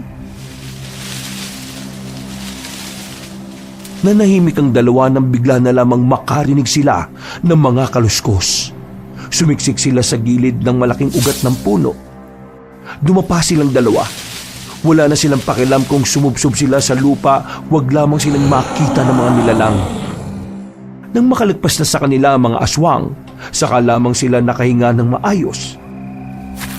Dito po tayo dumaan. Bumalik na lang po muna tayo sa bahay namin. Nung mga oras na yon, doble-doble ang kaba ng babae. Wala siyang kasiguraduhan kung makaliligtas pa siya roon. Malaki ang kagubatan. Hindi rin niya matandaan ang daan pabalik. Basta sinunod na lamang niya ang sinasabi ni Mang Doming. Kahit 2 beses na silang naligaw, nakalayo na rin sila sa pinanggalingan nila. Ang kaso nga lang, bigla na lamang silang hinaharang ng 2 aswang. Napatigil sila. Agad na dumaloy ang kakaibang kaba at takot sa kalooban ng dalaga. Iya, ito na ang tamang pagkakataon para iligtas mo ang sarili mo. Pero iha! Ito ang susi ng baul, oh! Akmang ihahagis na sana ni Mang Doming ang susi, pero hindi na nito nagawa ng habultin na ito ng mga aswang. Tumakbo na lamang na mabilis si Isabel. Hindi na niya nagawa pang lingunin na matanda. Naiiyak na lamang siya nang tuluyan na siyang makalabas ng gubat. Hinang-hina ang babae. Nanlalambot ang kanyang tuhod pagdating niya sa kanilang bahay. Naabutan ni Isabel ang kanyang 2 kuya, si Larry at si Dondon. Agad siya nitong nilapitan at hinuwakan ng magkabilang braso. Nasaan si Rigor? Nasaan? Hindi ko alam. Balak niyong isahan kami, no? Nasaan si Rigor? Ituro mo sa amin! Hindi ko nga alam. Hindi ko siya kasama. Ang kasama ko lang ay si Mang Doming. Si Mang Doming na kinuha na ng mga aswang. Naupo na lamang ang dalaga sa sahig habang humahagulgol. Saka lamang natauhan si Dondon sa mga sandaling yun. Kumalma na rin ang 2 binata. Inalalayan nilang makaupo si Isabel sa sofa. Ikaw naman kasi. Bakit mo naman kasi binigay sa kanya buwat-buwat mo na nga? Hindi ko naman binigay. Pinahawak ko lang sa kanya kasi nangalay ako eh. Malay ko bang darating ang mga aswang at magtatakbuhan tayo. Nag-iba siya bigla ng direksyon eh. Balak niya talagang suluhin yung mana ni Papa. Huwag kayo mag-alala. Hindi naman niya mabubuksan yung baul eh. Anong hindi? Nasa kanya na nga yung susi na bigay ni Mang Doming. Kanina, may binigay sa akin si Mang Doming na susi. Kaso, hindi na niya naabot sa akin. Hinablot na siya ng mga aswang. Tingin ko, peking susi yung nakay Kuya Rigor. Wala rin tiwala sa kanya si Mang Doming eh. Buti nga sa kanyang siraulo siya. Sakim, sugapa. Makain sana siya ng aswang. Sabay-sabay na lamang silang napalingon sa tapat ng marinig nilang dumating na si Rigor. Hindi pa man nakakapasok ng bahay ang binata, nilapitan na agad ito ni Dondon. Hinawakan ni Dondon ang kwelyo ni Rigor. Walang niya ka. Balak mo pa talaga suluin ang kayamanan na para sa ating lahat, ha? Ano? Pinagsasabi mo? Marahas na inalis ni Rigor ang kamay ni Dondon at tinulak ito ng malakas. Sinadya mo talaga mag-iba ng direksyon kasi ayaw mo kaming hatian, sakim ka, siraulo ka. Maayos naman ang usapan natin, bro, ah. Bakit ka naman ganyan? Ano ba pinagsasabi nyo? Wala akong balak na suluhin yun, no? Nagkataon lang na nauna akong tumakbo. Malay ko ba kung sumunod kayo sa akin? Sinadya mong kunin sa akin yung baul. Baliw! Ano pinagsasabi yung sinolo ko? Nasa pala yung baul? Hindi ko naman nabuksan yun. Peke yata tong susi na binigay ni Mang Doming. Yang ginawa ko, itinago ko na muna sa gubat. Hindi ko yung madadala dito nang ako lang mag-isa dahil may humahabol din sa aking mga aswang. O di ba? Tinangka mong buksan? Ibig sabihin, may plano kang isahan kami. Itid naman ang utak mong isip, bata ka. Malamang, bubuksan ko yun para makasigurado kung totoong yun ang baul na hinahanap natin. Ano ba minamaktol mo? Wala naman sa akin yung baul. Wala rin ako napala kasi niloko tayo ni Mang Doming. Balikan na natin yung baul at iuwi natin dito. Tapos, ipawasak na lang natin para mabuksan. Hindi mo basta-basta mawawasak yun. Sobrang tibay nun eh. Lalo na yung kandado. Kailangan talaga natin yung susi. Biniyag na ng mga aswang si Mang Doming. Kung sana hinintay nyo kaming 2, edi sana nasa atin na yung susi at nabuksan na natin yung baul. Lecheng buhay to. Kung kailan nasa atin na yung baul, wala naman yung susi. Buisit. Tingin ko, kailangan na muna natin puntahan yung mga aswang at kunin kay Mang Doming yung susi. Isan nga, babalik tayo sa bahay na yun. Malamang sa malamang, hindi natatambay ang mga aswang doon. Yun lang. Di ko rin alam. Nasa gubat lang ang mga yan. Suyurin lang natin yung gubat bukas. Papasok na sana si Rigor sa kanilang bahay nang biglang magsalita pa si Dondon na kinabwisit naman ng binata. Bigo ka sa pagtangka mong solohin ng yaman. Galingan mo sa susunod, ha? Hoy, ilang beses ko bang sasabihin sa'yo? Hindi ko intensyon na itakbo ang baul. Di ka ba nakakaintindi? O gusto mo barilin na kita ngayon? Sus, matapang ka lang kasi may baril ka eh. Biglang kinuha ni Rigor ang kanyang baril. Itinutok niya yung kay Dondon. Pero hindi na nagpapakita ng takot ang binatang si Dondon. Sa halip ay hinawakan pa nito ang baril at saka itinutok ng malapitan sa muka. O yan, iputok mo. Ano, kaya mo? Pwede ba? Huwag na nga kayo magganyan. Sa halip na nagkakagulo tayo, magkaisa na lang tayo. Saka na kayo mag-away kapag nakita na natin laman ng baul. Kaya mas lalo tayong nahihirapan eh. Kasi wala kayong pagkakaisa. Pareho kayong gahaman eh. Tama naman si Isabel eh. Kaya tigilan nyo na yan. Wala namang mangyayari kung isa sa inyo mamamatay. Mas malulugi pa kayo.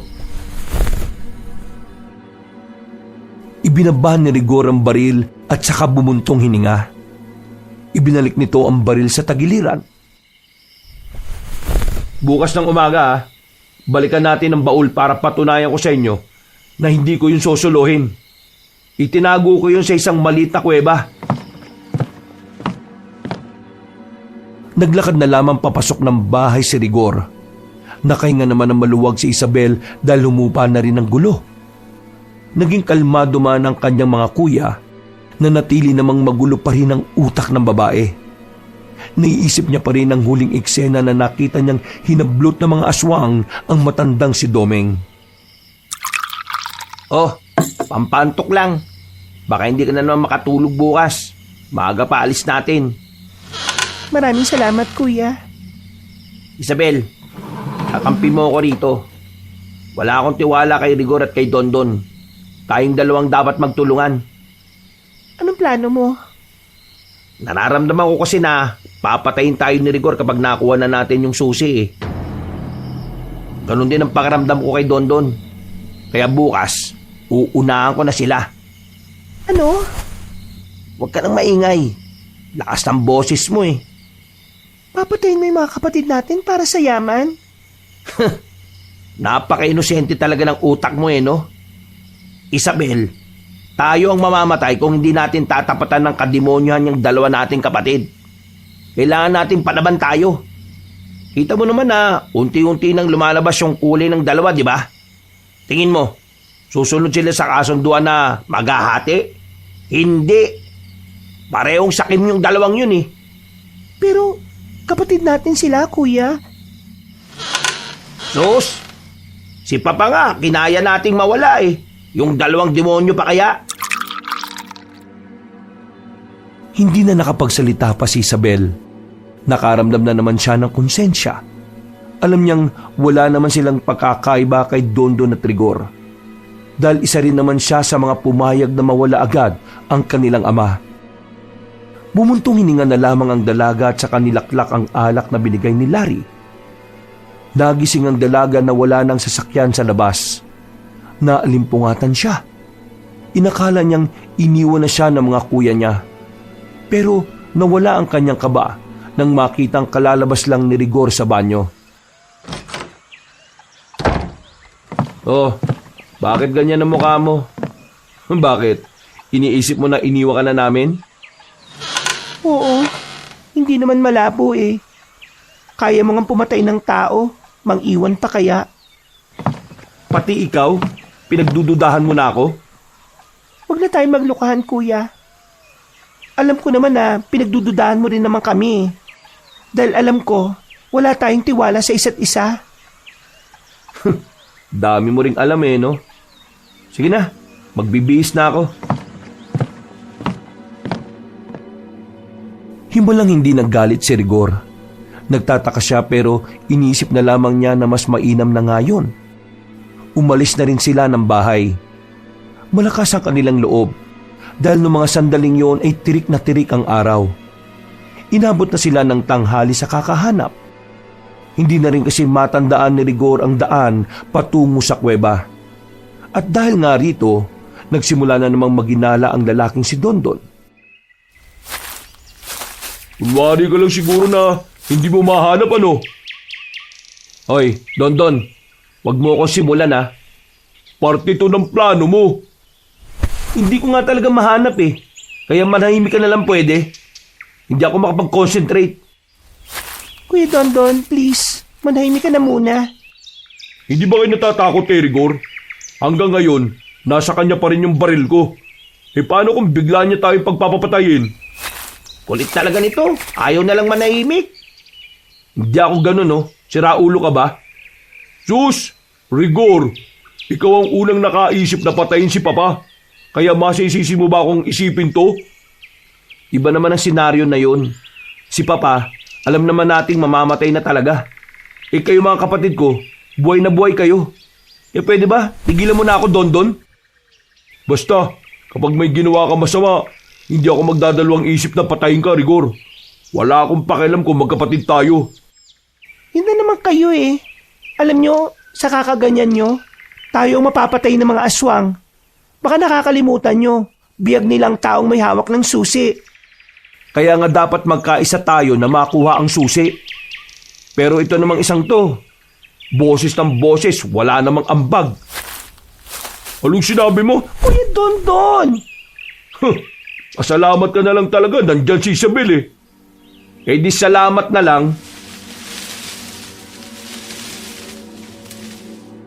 Pinagpatuloy pa nila ang kanilang paghahanap. Pero inabot na sila ng 4:00 ng hapon, saka lamang nila natanaw ang kuwebang sinasabi ni Rigor. Dali-dali silang lumapit doon. Pumasok sila sa loob at inilawan ng buong kuweba.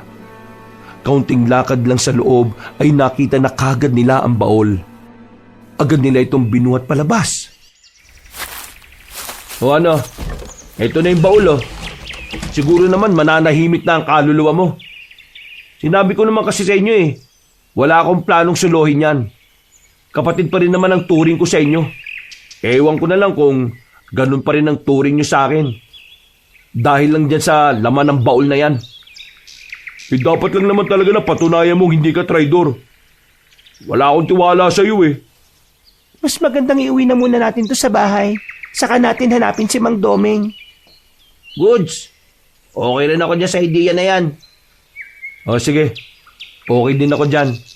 Ako rin. Ay nako, sa wakas, meron din tayong napagkasunduan.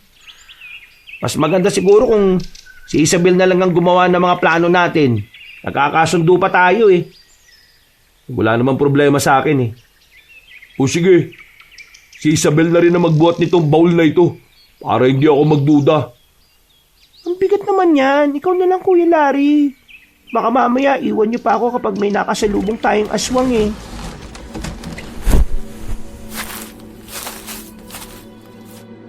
Mga ilang sandali lang, umalis na rin silang 4 doon.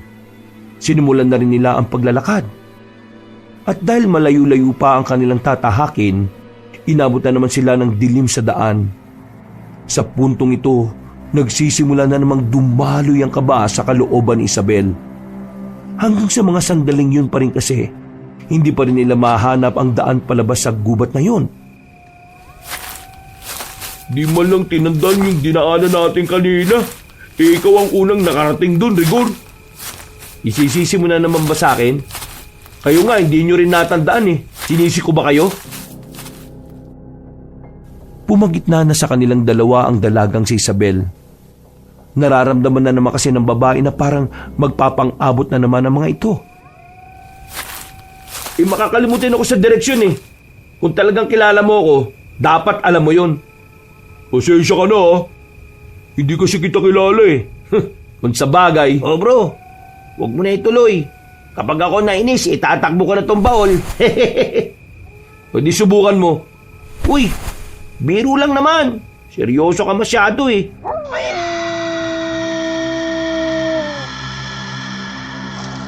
Napatigil silang nang marinig ang mga tunog na yon. Bumukas na agad sa kanilang mukha ang takot. Ramdam nila, alam na nilang mga nasa paligid ay mga aswang. Kaya naman inihanda na nila ang kanilang mga sarili. Pansamantalang inilapag ni Larry ang baul. Maya-maya pa, Nandiyan na sila! pinayuko ni Larry si Isabel. Ganon din naman si Dondon at Rigor. Wala talaga kayong tiwala sa akin no? Bakit may mga baril din kayo? Anong gusto mo? Ikaw lang? Binigyan lang ako ni Dondon. Huwag mo akong sisihin. Saka lang napagtanto ni Isabel na mga baril pala ang laman ng bag na inilagay ni Dondon sa compartment. Laking pasasalamat ni Isabel noon kasi kahit na papaano, nagagawa nilang maitaboy ang mga aswang. Sa may gilid, tara! Doon ang daan! Hinila ni Isabel ang baul. Tinulungan naman siya ni Larry. Nang makarating sila sa gilid, umuna naman si Rigor sa pagpapaputok. Larry! Bigay mo yung baril kay Isabel! Ikaw magbitbit ng baul! Ha? Sigurado ka ba? Para mas mabilis tayo, sige na! Nagulat na lamang ang dalaga nang iabot sa kanya ni Larry ang baril. Marunong naman siyang gumamit nito dahil nagpa-firing din naman siya nung isinasama siya ng kanilang ama.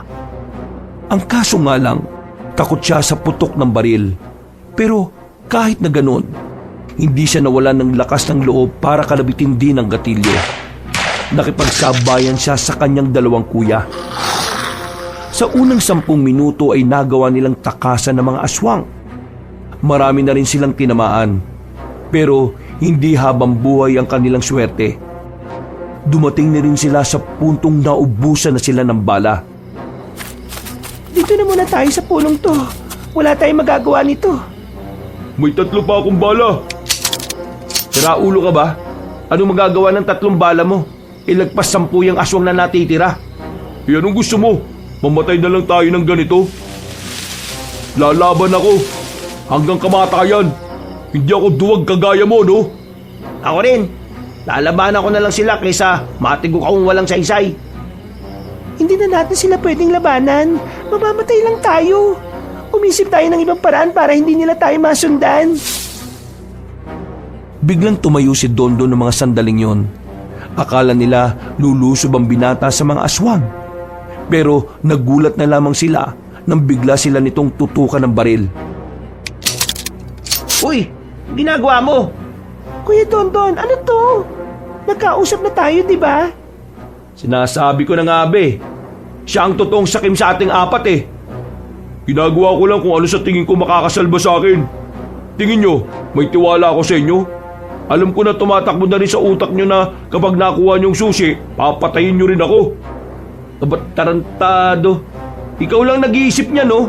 Ikaw lang ang utak kriminal dito eh. Don, bro, baba mo yan. Pag-aatihan natin to ng patas. O kung gusto mo, 50% sa'yo eh. Pag-aatihan na lang namin ng natitirang kalahating porsyento. Makinig ka bro, magkakapatid tayo. Kuya Dondon, magkakadugo tayo rito. Hindi dapat tayo nagpapatayan. Magkakapatid? Magkakadugo? Wawa! Kailan nyo ba pinaramdam sa akin yan? Parang nakakalimot na kayo sa pangmamaliit sa akin. Nakalimutan nyo namang pinagmumukha nyo akong tanga at mangmang palagi. Kayong dahilan kung bakit na ako naging ganito. Kaya wala kayong karapatan na tawagin akong kapatid o kahit nakadugo. Wala akong pamilya na kagaya ninyo. Wala rin kaming pamilya na gaya mong sakim. Ang ina Baul! Bro naman! Gusto mo kunin? Di kunin mo kung kaya mo! Napagilid si Rigor ng barilin ni Dondo ng puno na nasa gilid nila. Dito nila naramdaman na handa nga talagang pumatay ng tao ang binatang si Dondon. Ibigay nyo sa akin ang Baul kung ayaw nyo mamatay. Sige na, ibigay niyo na sa kanya. Pero paano naman tayo? Ibigay niyo na sa kanya. Kanya-kanya na yan. Mas mahalaga ang buhay natin kaysa sa kayamanan na yan. Baliw ka ba Isabel? Ang dami na natin pinagdaanan tapos hahayaan lang natin mapunta sa kanya lahat? Sabi ko na nga ba at hindi ka papayag, siraulo ka Pero wala ka namang magagawa. Huwag ka nang umepal. Ipapaalala ko lang sa'yo, Rigor May 2 bala pang baril na hawak ko. Walang iya ka talaga. Demonyo ka! Sakim! Sugapa! Ayoko nang maraming sinasabi. Ilapit mo na rito yung baul. Kung hindi, 2 sa inyo mamamatay. Kuya Larry, ibigay mo na nga sa kanya.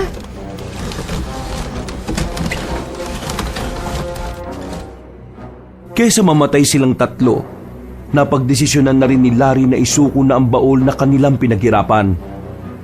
Marahan itong binuhat ang baul. Inilapag yon sa tapat ni Dondon. Dahil malaki naman ang katawan ng binata, naipasan agad ni Dondon ang baul sa kanyang kaliwang balikat. Nakatutok ang baril sa kanila habang unti-unting naglalakad paalis. Yan! Ganyan nga! Manahimik kayo dyan Huwag na kayong sumunod at baka mabawasan pa kayo ng 1. Walang iya ka. Kainin ka sana ng mga aswang. Tumawa na lang ang lalaking si Dondon at tuluyan na itong tumakbo. Galit na galit naman si Rigor ng mga sandaling yon. Ilang beses pa nitong sinuntok ang katawan ng puno. Hindi dapat natin hinayaang makuha ni Dondon ang baul Paano na tayo ngayon? Ano ba gusto mo? Mamatay tayong 3? Hindi ka ba nakikinig? 2 lang yung bala niya. Ibig sabihin, may isang makakaligtas sa atin. Baka nga 3 pa tayo makaligtas kung hindi niya tayo tatamaan Tama na bro. Walang mali sa ginawa natin. Mas maganda nang hayaan natin si Dondon ngayon. Mas nasa panganib ang buhay niya kaysa sa atin. Mas nakabulin siya ng mga aswang Bisit na buhay to. Kung ako sana tumayong leader sa atin, di sana hindi tayo naisahan ni Dondon. Wala na tayong magagawa. Ang dapat nating gawin ngayon, makontento na lang tayo sa latak na pamana sa atin ni Papa. Hayaan na natin ang kayamanan na yun kay Dondon. Mahirapan pa tayo dun. Ang daming kaagaw. Hindi. Di ako papayag na mapunta yun sa kanya. Gagawan ko to ng paraan. Nang marinig nila yon, ay agad-agad silang nagtungo sa direksyon na dinaanan ni Dondon. Nang marating nila yon, nakita nila si Aling Hermina na nakahawak na sa kaliwang braso nito. Habang si Dondon naman ay sugatan na rin ang kanang braso. Nung una, nalilito pa sila kung ano ang nangyayari. Nalilito sila kung bakit naroon ang matandang babae at kung bakit sugatan ng 2. Aling Hermina, ano ginagawa niyo rito? Aswang ang matandang yan. Balak niyang kunin sa akin tong baul. Nasa kanya susi nito. Nakuha niya kay Mang Dobeng. Wala kayong karapatan na ariin ang baul na yan. Para sa amin ang laman yan at hindi para sa inyo. Sinasabi ko na nga ba At may tinatagong katauhan ng matandang yan Aswang ka pala, Aling Isabel? Ang tagal kang nasa amin pero niloko mo lang pala kami tungkol sa katauhan mo. Anong niloko? Masyado lang talaga kayong abala sa yaman ninyo kaya hindi nyo ako napapansin. Aling Hermina, wala kang karapatan na ariin ang kayamanan ng tatay namin. Hindi ka naman namin kamag-anak Sino ka ba? Mas walang karapatan ang mga anak ni Don Pascal dahil kayong 4. Masasama kayong anak. Pinatay nyo ang sarili nyong ama. Kayo ang pumatay sa kanya. Kaya hindi ito mapupunta sa inyo. Sinubukan ni Dondon na paslangin ang matandang aswang. Pero dahil likas sa matanda ang pagiging mabilis, nakailag ito ng bahagya at tinamaan lang ito sa kamay. Dahil dito, nabitiwan ni Aling Hermina ang hawak-hawak na susi. Noong mga sandaling yon, hindi na rin nagsayang ng oras si Rigor. Mabilis itong tumakbo patungo sa matandang aswang. Sinipa yun ni Rigor. Nang tumalsik ito, sinamantalan na nitong kunin ang susi. Ang kaso nga lang, hindi naman pumabor sa kanila ang sumunod na nangyari. Dahil maya-maya lang ay dumating na rin ang ibang aswang na kasamahan ni Aling Hermina. Inatake na mga yon si Dondon. Sa takot na mamatay, lumayo ang lalaki. Sinubukan pa nitong bitbitin ng baul pero hindi na nito kinaya. Hindi nila ng mga aswang ang baul at saka mabilis na umalis. Hindi ako papayag na kayo makinabang sa yaman ni Don Pascal. Inyo ang susi, pero nasa amin ang baul. Kahit duguan na matandang babae, agad na itong gumapang paalis. Natulala na lamang si Isabel sa lahat ng mga nangyari. Hindi pa rin siya makapaniwala na ang kasambahay na matagal nang naging parte ng kanilang buhay ay isa palang aswang. Napatingin silang lahat kay Dondon. Agad sila nitong tinutukan ng baril na kalaunan ay tumigil ang tutok kay Rigor. Nang dahil sa katangahan mo, nakuha na naman ng mga aswang ang yaman ni Papa. Mahirapan na naman tayo makuha ang mga gusto natin eh. Kahit na kailan talaga, wala kang utak. At kung meron man, hindi mo namang ginagamit. Sige, lumapit ka. Puputokan talaga kita. Dondon, wag mo akong gawing tanga. Alam kong wala nang bala yan. Nagpaputok ka sa amin kanina ng isa. Nagpaputok ka rin ngayon ng dalawa kay Aling Hermina. Kaya wala ka ng bala, no? Wala ka ng pag-uugutan ng tapang mo. Walang takot na lumapit ang lalaking si Rigor. Galit na galit ito kay Dondon. Nang makalapit na ito, ay agad nitong sinuntok sa mukha ang binata. Hindi pa ito nakontento. Pinagsisisipan niya pa ito ng matumba na ito. Hindi pa sana titigil ang lalaking si Rigor kung hindi ito inawat ni Isabel. Dapat patay na natin tong tarantadong to eh. Pinagtangkaan niya ang buhay natin kanina. Tama na kasi yan. Bakit ba kasi hindi lang tayo magkaisa? Nakakainis talaga kayo. Tumayo si Dondon. Kinuha ulit nito ang baril at itinutok ulit kay Rigor. Nanginginig na ang kamay nito sa sobrang galit. O ano? Babarilin mo ako? Ilang beses ko bang sasabihin sa'yo na hindi ako tanga na gaya mo? Marunong ako magbilang. Naniwala ka naman sa akin. Tinamaan si Rigor sa kanang balikat. Agad itong napabulagta. Pero buti na lang ay sa balikat lamang tinamaan ito. Sinungaling ka talaga, hayop ka! Aray! Oh, sino tanga sa atin ngayon? Di ba kayo? Naniwala kayo na 3 na lang ang bala ko. Pero ang totoo, 5 pa meron sa akin. Sa madaling sabi, meron pang natitira ngayon. Dondon, wala ka na. Ang lala mo na. Hindi na ikaw yan. Malala na ako. Binago na ako ng mga pagtrato niyo sa akin. Patagal na ako nagsawa sa dating ako, no? Tingnan mo ang ginawa mo kay Kuya Rigor. Bah, pasalamat nga siya sa balikat ko lang pinatama eh. May awa pa rin ako sa kanya. Dapat maging masaya siya ron. Pero kung gusto na niyang mamatay, meron pa ako isang bala dito.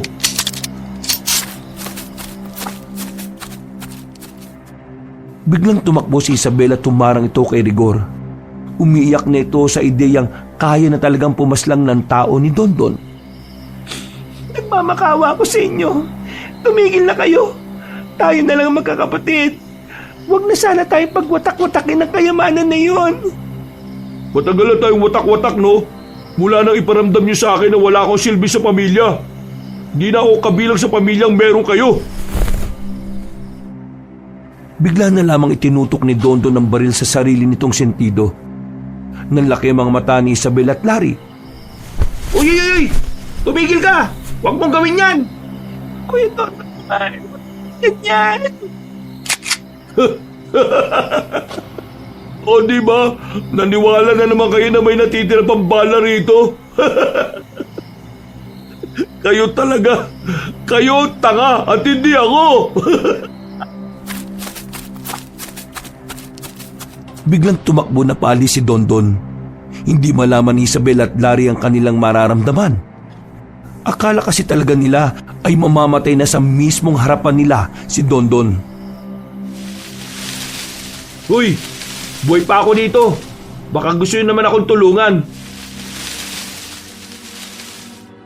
Inalalayan nila si Rigor. Ligtas silang nakalabas ng kagubatan at nadala naman nila si Rigor sa ospital. ligtas na rin ang kalagayan nito. Kaya kinaumagahan ay nakabalik na rin sila sa kanilang inuupahan. Sabi ng doktor, 3 times a day mo daw inumin ang gamot na yan para sa kirot. Ito namang isa, para mas madaling matuyo. Ay nako, ayop talagang Dondon yon. Ginawa niya tayong tanga. Ikaw naman kasi, sinanay mo sarili mong tanga siya sa paningin mo. Naging malupit tuloy. Kung nasaan man siya, paala na siya sa buhay niya. Nasa atin na, susi. Ibig sabihin, mas madadalian na tayong makuha yung yaman. Yung baul na lang ang kailangan natin. Tutulungan ko kayo makuha ang baul. Napalingon sila at nakita nila si Mang Doming sa pintuan. Madungis ang buong katawan. May mga natuyong kalmot sa braso at namamagari ng bahagya ang gilid ng mata nito. Ang Doming! Munti ka na matumba ang matandang lalaki nang bigla itong yakapin ni Isabel. Buti na lamang ay nasalo ito ni Larry. Agad naman nila itong pinaupo sa sofa. Lantang-lanta ang matanda. Dahil ayon dito, halos magdadalawang araw na siyang walang kain. May mga sugat din na tinamo na nagpapahina rin sa kanya. Alam ko kung nasaan ang kuta nila. Kayang-kaya kong ituro. Eh di maganda kung ganun. Larry, samahan mo kung umuwi ngayon sa mansyon. Kukunin natin ang mga baril na naroon. Dadalhin natin yung lahat dahil mapapalaban talaga tayo. Kahit na masakit na ang balikat ni Rigor, hindi nagsayang ng pagkakataon ng dalawa. Umalis sila ng bahay gamit ang sasakyan na nakaparada sa tapat. Naiwan sa bahay ang matandang lalaki, pati na rin si Isabel. Pinagandaan ng dalaga ng makakain na matanda. Mabilis na lumipas sa mga oras. Sumapit na rin ang hapon. Nakabalik na rin si Rigor at Larry. Handang-handa na silang umalis at bawiin ang para sa kanila. Mang Doming, sigurado ka bang kaya mo talaga ha? Kung hindi, kahit kami na lang. Ituro mo na lang kung saan. Kasama ako. Baka maligaw kayo. Huwag ka mag-alala. Wala akong interes sa yaman. Gusto ko lang talaga mapunta yun sa inyo. O di sige, bahala ka. Walang sisiyan ha kapag napahama ka. Sabay-sabay na silang umalis nung bandang 4:00 na. May dalambag ang dalawang lalaki na ang laman ay mga baril. Habang nasa kalagitnaan na sila ng paglalakad, bigla na lamang silang may nakasalubong ng mga aswang. Malakas ang kutob nila na pupuntahan din sila ng mga yon para sa susi. Mga alinti kayo! Tingnan natin ngayon! Hindi nagtipid ng bala si Rigor at Larry. Pinaulanan na nila ng bala ang mga aswang na nagtatangkang makalapit sa kanila. Dahil sa dami ng bala nila at mataas na kalibre ng barilang gamit nila, marami agad sa mga aswang ang bumulagta. Hindi pa sila nakontento. Kahit ang mga aswang na nasa baba na ay pinagbababaril pa rin nila para siguradong hindi na ito mabubuhay pa. Larry, dito ka sa kabila. Isabel, dyan lang kayo. Gamitin mo yung baril na hawak mo dyan ha. Hindi yan display. Tumango na lamang ang babaeng si Isabel. Pero sa loob-loob niya ay kinakabahan pa rin siya habang inaalalayan si Mang Doming. Walang magawa ang mga aswang noon kundi ang magtago. Hanggang sa kalaunan, napatay na nga nila Rigor ang mga nilalang. Ang maganda pa rito, marami-raming bala pa ang natitira sa kanila. Bro, tama na yan. Patay na yan eh. Eh ano naman? Aswang naman to eh. Kailangan na nating umusad kaagad. Baka narinig na nila ang putukan na to. Iniwan nila ang mga bangkay ng mga aswang na nakabulagta sa kung saan-saan. Gigil na gigil si Rigor ng mga oras na yon.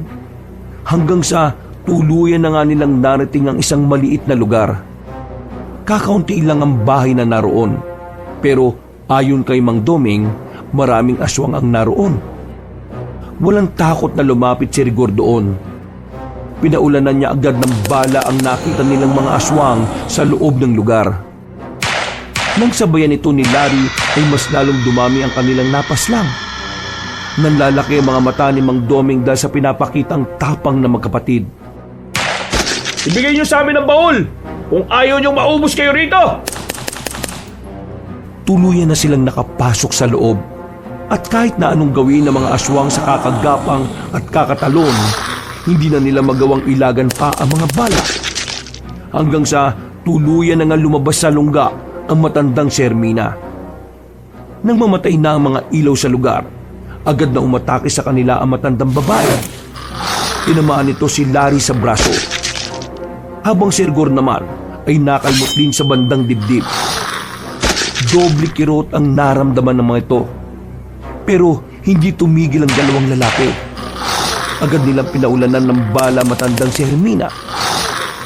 Tinamaan naman yon sa katawan. Napatras ang matandang babae dahil doon. Nang tutukan nila ang matandang babae ng ilaw, nakita nilang nakabulagta na ito. Hindi pa nakontento si Rigor, niratrat nila ang matandang aswang para siguraduhin na hindi na ito makakabangon. Larry, tara! Hanapin na natin ang baul! Inisa-isa nila ang mga kabahayan. Hindi nagtagal, nakuha na rin nila ang baul. Tuwang-tuwa si Rigor ng mga sandaling yon. Nang masiguro na nilang naubos na nila ang mga aswang, agad na silang pumunta sa kalsada kung saan merong poste ng ilaw.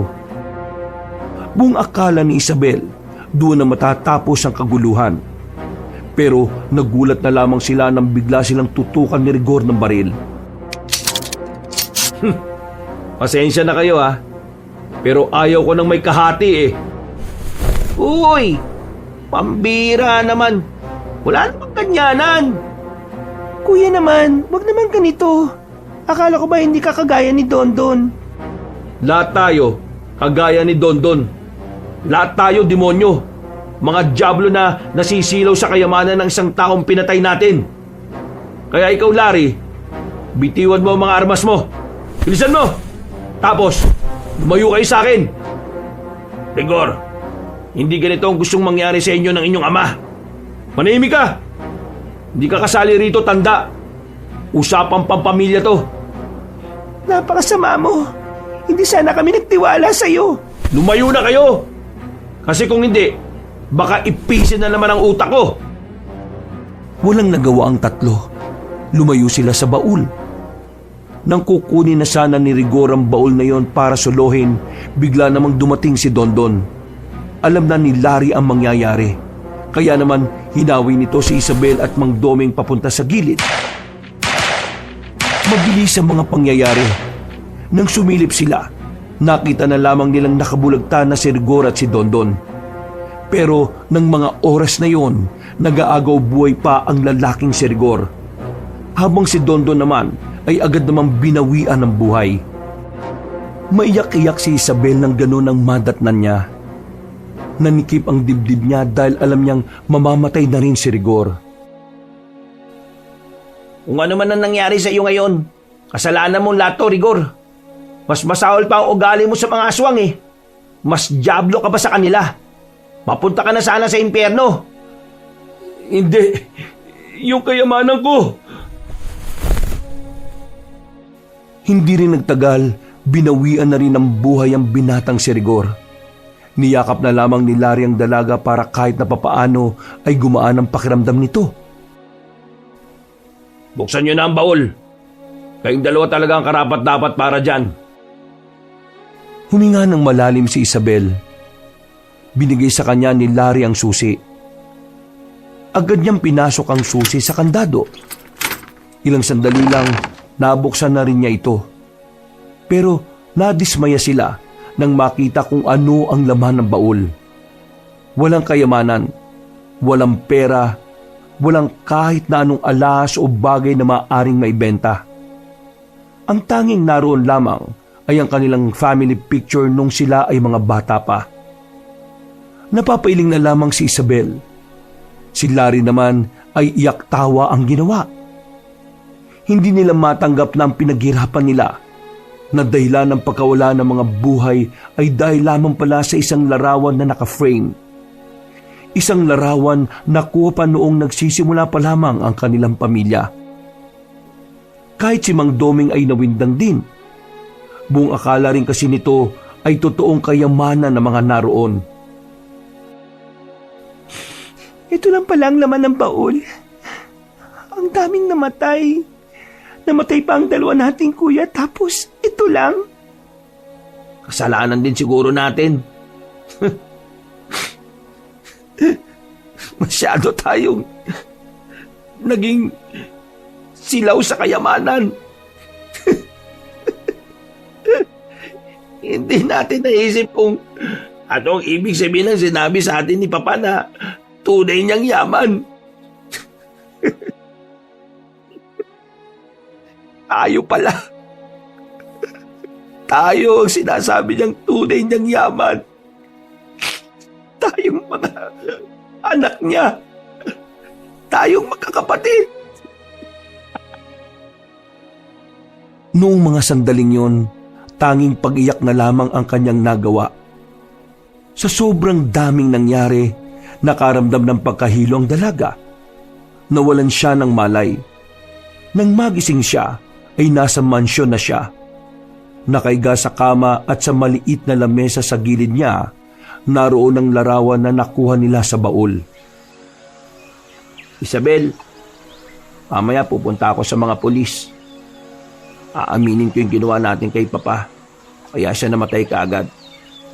Pero huwag ka mag-alala. Sasabihin ko sa mga pulis na wala kang kinalaman, na na-blackmail ka lang ni Rigor. Yung mga naiwan na pera ni Rigor at Dondon, dodonate na lang namin sa ampunan. Yung akin naman, gamitin mo pampa-opera ng boyfriend mo. Hindi ko alam kung kailan ako makakalabas eh. Kaya alagaan mo ang sarili mo ha. Ituloy mo ang buhay mo. At kapag nakalabas na ako, sana nasa maayos kang kalagayan. Kuya Larry, kailangan mo ba talagang gawin to? Mabigat ang kasalanan namin kay Papa. Kaya kailangan pagbayaran ko ang ginawa ko. Isabel, ingatan mo ang picture na yan ha. Siguro para sa atin, nakakadismaya kasi dahil dyan, nagpatayan pa tayo. Pero yan ang yaman ni Papa eh. Ang pamilya natin, ang kayamanan na kahit kailan, hindi niya ipagpapalit sa kahit na anong bagay sa mundo. Kuya, hindi ko alam kung anong magiging buhay ko kung wala ka. Ikaw na lang ang natitirang pamilya ko eh. Nandyan naman ang boyfriend mo. Nandyan si Mang Doming na tatayong pangalawang ama mo. Kaya dapat, kayanin mo Isabel.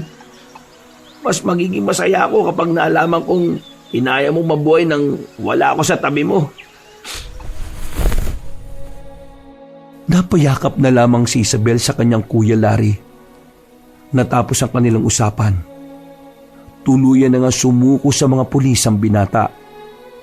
Sinabi nito ang lahat ng nangyari at kalaunan ay ikinulong na rin ito. Sa lahat ng nangyari, tumatak na aral sa kanyang puso at damdaming hindi lahat ng kayamanan ay literal na kayamanan na maaaring pag-agawan ng lahat. Dahil ang tunay na kayamanan ay ang bagay na sobrang mahalaga para sa iisang tao. Hindi man sila nakatanggap ng malaking yaman, ang mahalaga na lamang para sa kanya ay natapos na rin ang kaguluhan. Pero kahit na ganoon, habang buhay niyang daladala sa konsensya na kahit maraming taon na ang nakalipas, sinisisi niya pa rin ang kanyang sarili sa mga nangyari.